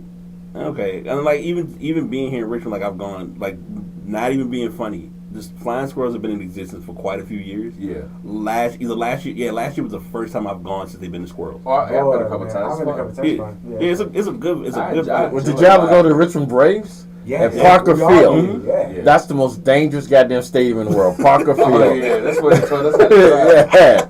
they stopped doing that shit, putting us in the simulator. Yeah. Yeah. Parker Field. But we used to go to Parker Field all the time. Well, I saw Dion in Parker Field. Oh wow! Wasn't Parker Field originally with like the segregated Don't ask me. stadium? I don't know that. I thought that was a story I was told that Parker Field. It was might have been. segregated I mean, one. this is Virginia. I mean, Yeah, it might have was been. In Yeah. the '60s, that was a segregated stadium for black Negro leagues, and then the regular. That's why they built the regular stadium in the late '60s, I think it was, maybe early. Well, no, 70s. Parker Field Well, was I'm talking here. about the other one. Oh. The one that they built right there without the ass in it. Oh, okay. All right. I thought they built that after Parker Field was there. So we'll. Parker Field looked like it was built with toothpicks, and then they had like they literally had like old like seats, the folded like the wooden seats with the them metal. seats that's illegal in 40. Yeah, yeah. Them is impossible to sit on. That shit like comparing Buckrow Beach to Virginia Beach. Right. Yeah. And then like I hated to be there when motherfuckers get excited, they start stumping on the thing, Yeah. Oh, yeah. and the whole thing would shake. Jumping. Those are ancestors telling us stop talking about Parker Field. No, it's that fucking Indian on that. That just used to Yeah. scare me. They've been the same since he left. Well, you know that. So the Indian's still here. Yeah, I was talking about him. Yeah. It's like because I Scared know, too. like if you sit at a certain park and I was sitting, I'm like, Oh, I there you go. don't know if I can sit over here. Now. Yeah. You zero in on him. You like, he been in the whole time? Yeah. The Indian looked like he needed to be with Chris Hansen. They got- So it says here you want to blank. Like, this is my new gig, y'all. Why'd you take all your clothes off, That sir? nigga look creepy as shit. This is my new gig. But baseball, y'all need to take a little page from what we just talking about is finding letting these guys be themselves a little bit because HGH. they Steroids. need some steroids. They need a little culture, man. They need a little more culture. Imagine, Baseball's a hard sport to market. but no, Yeah. imagine. In my opinion, like if you let more of us in there. Imagine if you let more of Well, us you in think there. in the '80s we dominated baseball. Yeah, my dad and y'all loved baseball back in the day. Like my dad and them all. That was the Deion Sanders era. Sure. Like y'all grew up. They Said the Mets alone had like a Tarzan movie it up was in a that bitch. pastime. Yeah. Y'all acknowledged the pastime to the game, to the actual game. What wound up happening is they went to the Dominican Republic and they the islands and shit, and they started Baseball getting, been very, very good to me. yeah, and they started getting all of these More talented players. Well, that too. They started getting the best talent they could get for the cheapest price. And in many instances, a lot of them were willing to neglect the roots or the heritage that they really come from and got whitewashed in the process. So where there would be a lot of bat flipping and I mean, cause shit. You see why they let loose now? When they retire, then they get darker. Because the Caribbean culture is just a subculture of black culture here in America. So That's why they hate Haitians. it would be the exact same shit, and that's another reason why you don't see many Haitian baseball players, despite the fact that We do talented that shit. as shit. Talented as hell. You know what I mean? But if he too dark, I must say, yeah. You look at Savage Sosa. You look at the University. Oh. You look at the University of Miami baseball team every year. Like that shit is like the farm or like the scouting league for the entire draft that year. Right. But like you said, if they don't look the complexion for the protection, like Paul Mooney said, it ain't then gonna happen. So they kind of drew us away from it, and which I ain't saying they need us to grow, but at the same time, we are here. Okay, hello. and there was no salary cap in baseball, so the owners got the good idea to try to keep as few of us from entering as possible. Bring back the Negro League. Watch what happens. Oh yeah, baseball will take off again. That is not I agree wrong. with you. Baseball would take off. You're not wrong. Bring back the Negro League. Because I would much, as a father of 5 sons, thankfully, I think I got 2 boys that still want to compete athletically. But my 13-year-old want to play football, and I don't want him to. Yeah, Superman's man. Yeah, man. He want to play receiver though, and he got enough. He ain't light in the ass, pardon the expression, so he can handle going across the middle post. But I just got a concern. I got a concern about CT with football. Yeah, I got a like huge concern about oh it. my god, It's there. And baseball, and- baseball is scary too, though. And Antonio Brown specifically is Right. scared of shit. I mean, as a receiver, like I don't want my son to catch a Vontaze Burfict, and next thing you know, this nigga taking his shirt off in the middle of a game and walk away from the game. That Like, man, So baseball, y'all want us to come back and watch a little more baseball. Y'all want it to be a little more entertaining. I know fan betting is making it a little more entertaining because I know a lot of guys who don't watch baseball, but they into it because that parlay hit different. That parlay hit different. So that brings a little more attention back to baseball. But I really want y'all, without trying to make it racist, y'all want it to be more popularity again, man. Let somebody come out there with his shirt tucked out. You know what I'm saying? Let the dude come out. I see how a lot of baseball guys wear the gold chains and everything like that, and chewing the gum and everything like that. But let somebody come out there put a little swag to the actual gear that he got on, and he come out there and he get his own little fan bases off him being himself, and let us be ourselves and let's go out there and play some baseball, man. Cause I love the game. I go to the game, like I said, I go to the Flying Squirrels game and stuff like that. And when you actually watch the game, I can't watch it on TV. It's too long on TV. But in person, it's different. In person, when you hear that goddamn ball, hit that goddamn bat, and you like, whoa, wait a minute, nigga, this shit. I think if Aaron Judd had locks on the top with the ball fade and listen to Lil Uzi, then I think probably baseball black population would increase by 20%. That's what I was getting ready to say. I'm like, I feel like the DJs are slacking at the game. They don't play because as far as players walk, it's a cultural disconnect. Because a couple players will come out and you hear that walk out, and I'm like, my loving to do. They come up to that song, I wanna love you, Alabama, or some shit like that, and then we're gonna start it up.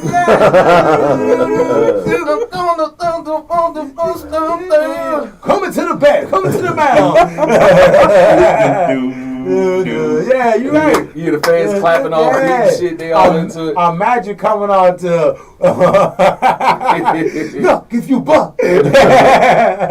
This is non-baseball related. I want you, if you ever want to challenge people in knowing their rhythm or their ability to clap, ask them to clap off beat. If they can clap off beat, they tell you what they telling you without telling you. Oh yeah, if you clapping on a 1 to 3, I know your comprehension don't reach mine sometimes. I know you might put a little extra mayonnaise and oregano on your sandwich. You know what I'm saying? Like, yeah. Gosh. So yeah, man, coach, baseball. All we saying is put a little more coaching. Clap on the 2s and 4s. Yeah. So when we were in elementary school, Plunkett, Jemiah's pop, shout out to Plunkett. So on Thursday. And South Jemiah. Yeah, so Plunkett came to the school and told us some people clap on 1 and 3, and then had people clap. He's like, does this feel comfortable to some of y'all? And he saw all of the white kids and the teachers clapping and shit. And all the black teachers knew where he was going. Like, we in 1st, 2nd grade, we ain't got no clue what the fuck he about to do. So we all just clap. He's like, not everybody. If this feels normal to you, clap on 1 and 3. All the white kids clapping on 1 and 3, they having a ball, smiling. Yes! He said, you should be clapping on the 2. He said he told everybody clap on the 2 or 4. He said, now you clap on the 2 or 4 if this feels good to you. You see predominantly black people. He said the real rhythm, the downbeat, is always on 2 and 4. Yeah. But some people, they do like this. I'm going to hear it differently. And that's the beauty of music. And he left it right there. But I was maybe 7 years old, and that lesson never left me, bro. That's a solid gem. My entire life, I've based so much shit off of when people clap. Like, I'll be watching Ricky Lake back in the day, and they be clapping off beat and shit. I'd be like, yeah, they paid this chick to go up there and act like this. All the unseasoned chicken, bless their heart. Oh, my God, yes, sir. Like, that shit is crazy. Like, that thought never left me, bro. Like, shout out to Plunkett. I don't know, that's random and shit, but shout out to Plunkett. Yeah, I mean to throw that music to yeah, but that shit, it never. Every time I hear 1 and 3, I just think of Plunkett. No bullshit. Even I see Mark Jackson, 1-3, Plunkett. Like, clap on beat. You know what I'm saying? It's just always a reminder, clap on beat. Facts. But yeah, so speaking of being young, adolescents, I just saw that Bronny, LeBron James Jr., for those who don't know, I saw that he has entered the transfer portal and has declared for the NBA draft, but did not hire agents, so he will be able to return back to school if he so chooses to do so. And he's starting the DoorDash account. I mean, it just seemed like, and he's still a member of FaZe. For those who don't know from the gaming side, it's really one of those things he's doing right now. He's playing the market. and he's playing the market to see. He heard the talk on ESPN. If I was hearing the talk on ESPN like you was hearing the talk on ESPN, I'm entering the draft too. Just because you know why? There's millions of us, and if I'm gonna play basketball, I might well play basketball at the highest level. I understand y'all want me to get better, but hey, I think I can get better playing with them too. So therefore, it's no. And then if it's a possibility that I can come back and play with y'all, I'll come back and play with y'all. So really, it's really like. The only way you get into the draft is because people are talking about you. So it's the market, and you talking about millions of dollars. But he's making millions of dollars now. Yeah, but at the same time, that's what I'm saying. I'm making millions of dollars to play basketball. So if I can make $1 million to play basketball, and everybody know me, and I don't got to do no schoolwork, and I got to, you know what I'm saying? I just almost died in college. Right. I almost died and play for the NBA. So I might as well play for the NBA. April 6, 2024. I'm going to say this today. And if we talk about this in a couple of years, don't be mad. If he goes to the NBA this year, he'll be on Stunning Growth within 4 years. It's a YouTube series. Yeah, I watch Stunning Growth. Yeah, I feel like he's gonna be on there. He be on what? Stunning Growth. It's a YouTube channel. They stunning this growth right now. No. That's the name of the. So what he does is he talks about guys that go to the NBA. And it's like, okay, you're gonna think, oh, this guy's gonna have like a long career. Like it was Joseph Forte was on there one time. And Dewan Wagner was on there. Dewan Wagner, Omar Cook from St. Joe's. It's a lot of guys Rashad McCants definitely was on there. That they get to the league, and it's like the most recent one still that pisses me off. Jahlil Okafor should have never went to the league, but that's another conversation. He needed one more year. Yes. Yeah. So a lot of guys like go to they look at it as I see the NBA. Like for instance, random fact. Karl Anthony Towns was the #1 pick in his draft class. Mm-hmm. He might have averaged 10 points that year. Yeah. That's how bad the NBA has gotten. Yeah, that was 2016. Mm-hmm. It was pretty recent. It was just back. I think he was in the same class with D-Book. But Karl Anthony Towns, he turned out to be good. He turned out to be great, but it just shows you how the draft works, though. And you can still see elements of his game that aren't completely complete either, though. You know what I mean? Yeah. And I think with Jahlil Okafor, I think it's a combination thing with him. I think, you know how we were talking earlier about how when things start to transition into a new era, some things get swept under the rug.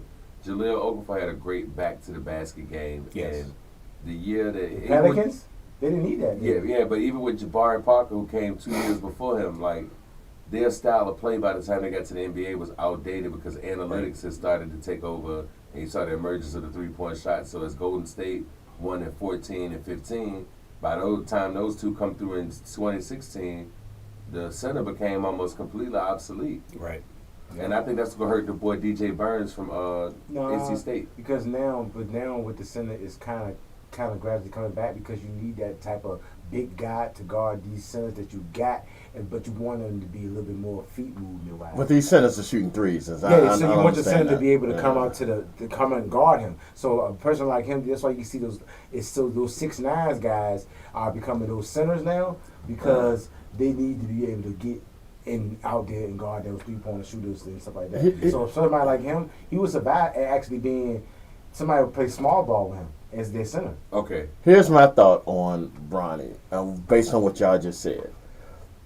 Kobe Bryant rode the bench for the first 2 years. Mm-hmm. Yeah. Kobe Bryant, right out of high school, of course, but he was not that talent. You know what I'm saying? Neither was Kevin Garnett his first 2 years. Right. Yeah. So being around, Yeah. He was hurt though, but being around the NBA game, and then you think about it, whether you believe it or not, your father is the greatest NBA player that's ever put his hands on the ball.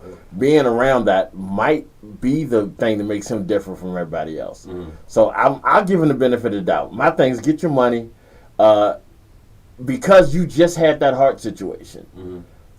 You don't got time. You don't know. You know what I'm saying? Right. You don't know. So you could take out another year, and God forbid something happened to you in that year. You get another heart murmur or something, and you'll never play. At least find out now. Get the best medical. I mean, you got the best medical treatment anyway because your dad's LeBron James. But find out now if you have a future in the NBA. I think what it sounds like they setting up to do is for him to possibly enter his name in the draft. Like I said, stats don't really support him being drafted. Right, 4.8 a game. It's really don't. Wind up being G League. Yeah, no, I wound up being a free agent, and they just free agent signed him. To the Lakers. And on a possible two-way deal, and allow him to go to the G League and get his weight up a little bit, and then maybe play towards the end of the season with Bron, depending on how the Lakers look next year. That's college ball, man. It all depends. It also depends on where LeBron, because they're saying that LeBron may or may not stay with LA or wherever he goes. And I think Bron done after this year. I mean, not this year, next year. Next year, yeah. I think him saying last week he don't know how much time he got left. Starting to feel it. I think, yeah. I mean, don't look like it, but he's starting to feel it. I feel like he'll retire and might come back. You think he'll do a Jordan? I think he'll do a Jordan 1 year to see, like, you know what? If y'all got a good squad, I'll come back right quick. I think he's realizing that Bron in 2003 was like this. 2010 started to slow down. 2023, 2024. The game player you playing against. Think of him like, I know Wemby, they play different positions, but think of him playing against players like Wemby and a lot of these younger guys that are in the league and where their speed is and where he's at. It's like, I can't keep up with y'all, man. Yeah, that Akron Hammer don't bang nowhere near as loud or as high as it used to. I don't see that. I see LeBron now. I see LeBron now is just the same LeBron I saw. It's the motor. Yeah, I see his determination is bringing him above everybody else. But, I know for a fact, I don't think he's going to get MVP this year. I mean, know that. Nah. But I think he is playing at an MVP level. He has the last 3 of the last 5 years. Yeah. And I think what hurt LeBron more than anything, why he doesn't have X amount of MVPs is because he's LeBron James. Everybody expects that from him. When you see a damn near 40-year-old man beat everybody else down the court on a fast, it's ridiculous. We shouldn't automatic MVP. We should not be seeing that in the league. Same move every year. Yeah, we shouldn't. But no, he and I think he needs to let somebody, or the Lakers need to let somebody be able to be that dominant player to keep him lasting as long as he is. They're trying to put it on D'Lo's. But it's now they are. But it's his fault though, because I see the way LeBron plays. LeBron still calls for the ball, y'all. LeBron is still. He don't know how to. He don't know how to calm the fuck down. He don't know how to chill out. We can get more LeBron. Y'all can get more LeBron. And LeBron stop being LeBron. LeBron, you wanna? But LeBron's not gonna never stop being LeBron. If there's never a LeBron like on the team, it's gonna have him say, "I'll chill out," because that's why it's so. But as long as Trae Young, the only person I think that's arrogant enough to come into the Lakers and to be a dominant and tell LeBron to sit your ass down. You gotta bring the ball to court no more. Fuck, nigga, you brought me here. Yeah, I'm hearing that, bro. I'm hearing that. I can see him because I mean, anytime you can rock that fro with them holes in the jump.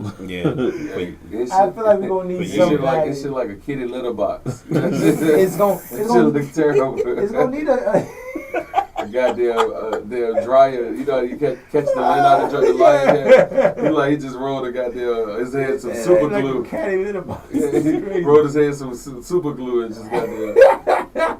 Yeah, right. A lollipop stuck in the carpet and shit. I got Bron as a late. I mean, Bronny is a late to like a mid to late second round if he goes. Yeah, but even outside of that, to the free agent point, like if he decides to just go and somebody give, because all it comes down to is just getting an opportunity. It's getting an opportunity, and I feel he's definitely a big point guard. I watched him defensively. He's definitely great defensively. Yeah. Everybody wants him. That's what I'm saying. It gets you. Everybody's got to score, y'all. I just hope they don't use high motor too much on him, because if they do, I'm not going to. That's all they're going to use. He has a high motor. Gil said he has a high motor. Gil said he kind of puts him in mind of like a Drew Holiday type, where y'all saying it's more a defense or primarily and a spot up version of Drew Holiday. And as long as he get his handles together, I think that's another weakness he has. He has to get his pat together. If he get his hands together, he can maintain the control. Going left. Control, man. I seen it too. But as long as he gets work on that mechanics.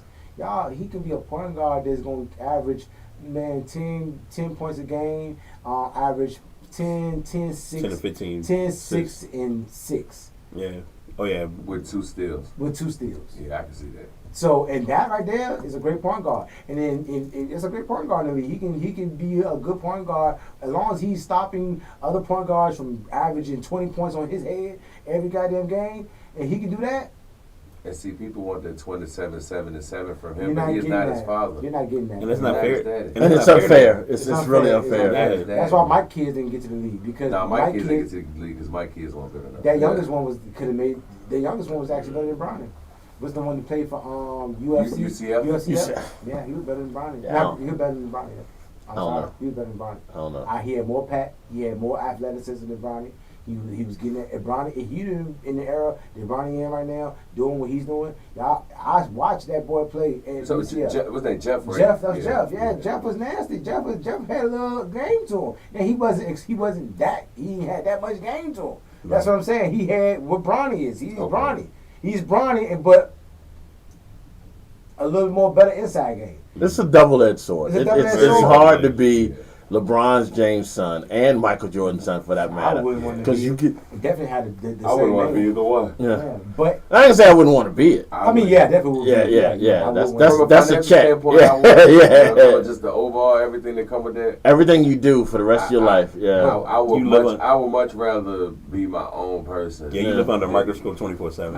I would never want to live in no other man's I would shadows. never play even my basketball. pops. I would just been, y'all would have known me. Y'all definitely would have known me. If I was LeBron James' son, y'all would have known me. yeah. I just wouldn't have played basketball. Been Ronnie the hell of a carpenter. Oh my God, y'all would have known me. I'd have been everywhere. I'd have been a social media. I'd have been a social media influencer guy with my personality I have right now, and I'd have been his son. Oh, y'all would have known me. Trust me, I'd have been. I'd have been like Clipper Darrell. Yeah, every sideline game since I was 10 years old. Until your ass OD at 22. I ain't do no drugs, nothing like that. That's what I'm saying. Y'all would have known me. I wouldn't do no drugs. I'd have been a positive. I'd have got him in trouble though. I'd have been like Jason Kidd, big head ass little boy. Shaking my I remember it. Oh my Where that God. kid at now? That boy He was head. supposed to be a point guard right now, Oh my God. He was on every sideline. That Where is nigga he at? head button bricks on Super Mario Oh, head. God. on the Put Oculus. a headband on his ass one time. Yeah, Super Mario on the Oculus. Worst idea. But Bryce, I think Bryce was. I see a lot of dog in Bryce. Oh yeah, Bryce might be that shit. I think Bryce might be that shit. If Yeah, he he can might get be. to, he's already 6'5". If he can get a little weight on him and get a little muscle mass on him, Bryce might could be the person y'all looking for. He might could be the one that one superstar kid that actually make it to the league and become an average ass player. Yeah, I can see it. As long, I mean, the main thing is because if you really think about it, especially with the NBA, the care about getting all-star appearances is cool or whatever, but it's all about what are you doing to stay employed as an NBA player. And a lot of guys like have done that very well because if you can play, whether you play position number 1 or position number 13 or 15 or 12, whatever, you still got a secure position in the league, which is what matters more than anything else. Right. And only one player who is Giannis' brother. I don't know how he does it. He Giannis' brother. Giannis' brother, and he got a two-way. Because Steph Curry, he gets another job. Y'all look, we got actual NBA players, kids out there, but we just looking for those superstars. It's like there's no superstar. Who's the one kid is now doing what his father did in the NBA? Steph and Clay, the only two that's better than that I can think of right now. Sabonis. He ain't better than No. Sabonis is better. No, almost you better than didn't. his You daddy. didn't see Sabonis. sir. You didn't see Sabonis is almost better than his daddy right now. No, you didn't see Sabonis. Even close. So What? Sabonis, so I'm gonna get What? no, because I'm gonna give a double. I'm gonna That give a double boy's edge. averaging all these triple doubles. Nah. He's breaking records. Talk to him, B. So I'm gonna give you an interesting breakdown about Sabonis. Shaq never will publicly say this openly, but one big man that gave Shaq problems was Sabonis. Oh, he admitted And it. his son is giving everybody problems. He's admitted it. His son is giving everybody The problems. big podcast. Yeah, the big podcast. Yeah. Shaq, yeah. His son is giving everybody problems. His son is about to be an all-star. But the They Sabonis- cheated him as all-star this year. Sabonis, you knew, would be the equivalent to Michael Jordan with the Wizards compared to who he was in his prime. Yeah, Because because Sabonis, because I'm thinking Sabonis. about Portland Sabonis. But what I'm saying, but that is was on that was near the end of his. He wasn't even in his true prime. that's him. before. So who the team he was with? He was with Before- Portland. He before- played overseas. He played before overseas. Sabonis was like a 30-year rookie. Right. Sabonis was like Jordan with the Wizards. No, I mean he literally was his rookie year. I think he was in his He 30s or was mid. mid-30s. So what happened was, because of the Cold War, a lot of Russian athletes wouldn't. I mean, it wasn't a common thing before '94. Like Dirk getting drafted by the Bucks was like the first. Well, actually, I said Kukoc. Kukoc, Yeah, yeah. Kukoc, Dino Raja, and you could say Marcelonis. Yep. Drazen Petrovic, but it was like maybe less than 10 European players. Vlade Divac. Smits, Vlade Divac Rick was the Smits. first one to really get Rick notoriety. Smits too, Yeah, Rick Smits, Detlef Shrimp, Tony Kukoc. but none of those guys were from Russia. Oh yeah.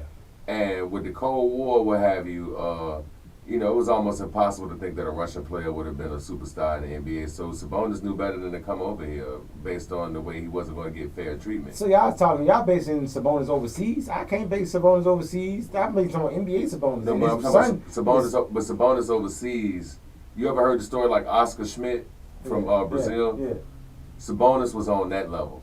He wasn't as good as Oscar Schmidt, but he was as good as Drazen Petrovic, better than Vlade Divac. You already know if it can't transition to the NBA, but it did. It did like the first. Yeah, it transitioned in the Olympic Games. But what I'm saying is he just wasn't allowed to come here because of the turmoil between Russia and U.S. at the time. So the career, I get what you're saying. So the career you're talking about NBA career. The career that he had in the NBA and what I see here that his son is doing right now with his career. Oh, yeah. That career is looking better than the actual superstar. His dad was a superstar. His dad was a star. His dad was a superstar overseas before he got here. He was a superstar, definitely overseas. You were overseas and we learn your name. Of course, you're a superstar. Yeah. So, but over here, he was a star player. You're right. He was an all-star player. I think he made the all-star probably 3-4 times in his career. Sabonis, maybe once. Yeah. Sabonis make the all-star that many times. He's got about 3. I think it's like 2 or 3 because I know one of them.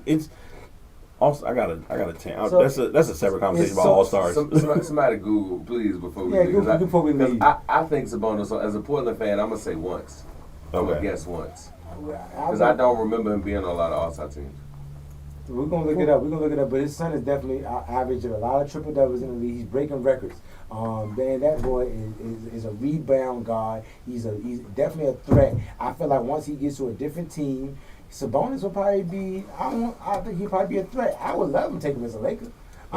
We need him right now. Right beside AD. If he was right beside AD, what the world? And he does have 3. Oh, 3? Yep. What years, if you don't mind? 23, 21, and 20. Oh, you talking about DeMar? Oh, yeah, I know Damo. I was talking about his father. Pops was. No. Yeah, Pops ain't never make the All-Star. Yeah, Pops didn't make the All-Star. Oh, yeah, I knew. Father never made the All-Star? Nah. So therefore his son is already better than him.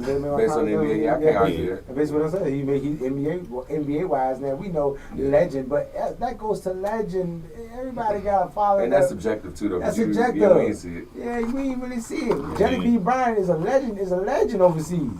We don't know would he ever been better than Kobe. He'd have got the much time that Kobe got in the NBA. Would he been? We never know.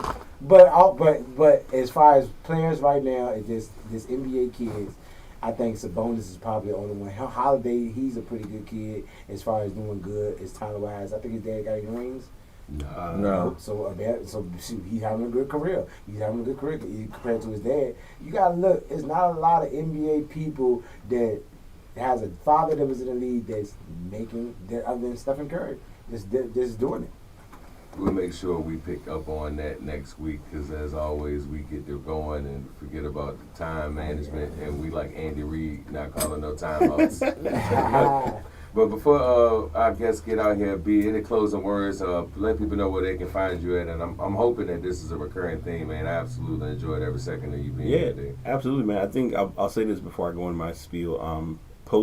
So I'm doing the 10K in a couple weeks. So after the 20th, I'm definitely open to some Saturdays to pull up, and it'll be kind of like a good pre-pod for my pod. But open door policy, and anything we can do to promote anything, just let us know. Absolutely, man. No, I definitely love, much appreciated. I'm glad to be on the show. To kind of get my promo back information. Brighton 1982, all platforms except TikTok, which is the Past BT Pod. You can catch the Past BT Pod on all platforms as well. On all podcast platforms, you can look up the Past BT, which is podcasts about some stuff. Maybe transition into sports and stuff again, we don't know. But that's mainly where I'm at with that. And also, if you want to do any graphic or need any logos or websites, Rely on Bots LLC. So, yeah. Shout out to that. And shout out to the class of 2000, TJ. We in this bitch. Can't believe it's next year be 25, which means one of our classmates is gonna send up his reminder. So be ready. Y'all just disrespectful as fuck. But as always, man, we appreciate y'all here on the BT and Big Time Network. Salute to we got both head honchos in the building. We ain't never had the opportunity to have both of them sit in, so I'm honored to see both of them here. Shout out to G Money and Gary Hughes as well. Thank you all for everything, man. We appreciate this opportunity again. So we'll see y'all next Saturday. Matter of fact, we'll see y'all Monday, 8 o'clock on Triple C. But we'll see y'all here next Saturday. I'm your host again, show Ice James Morton. And I'm your boy Trey City. And thank y'all again for tuning in to Who You Got? We'll holler at y'all.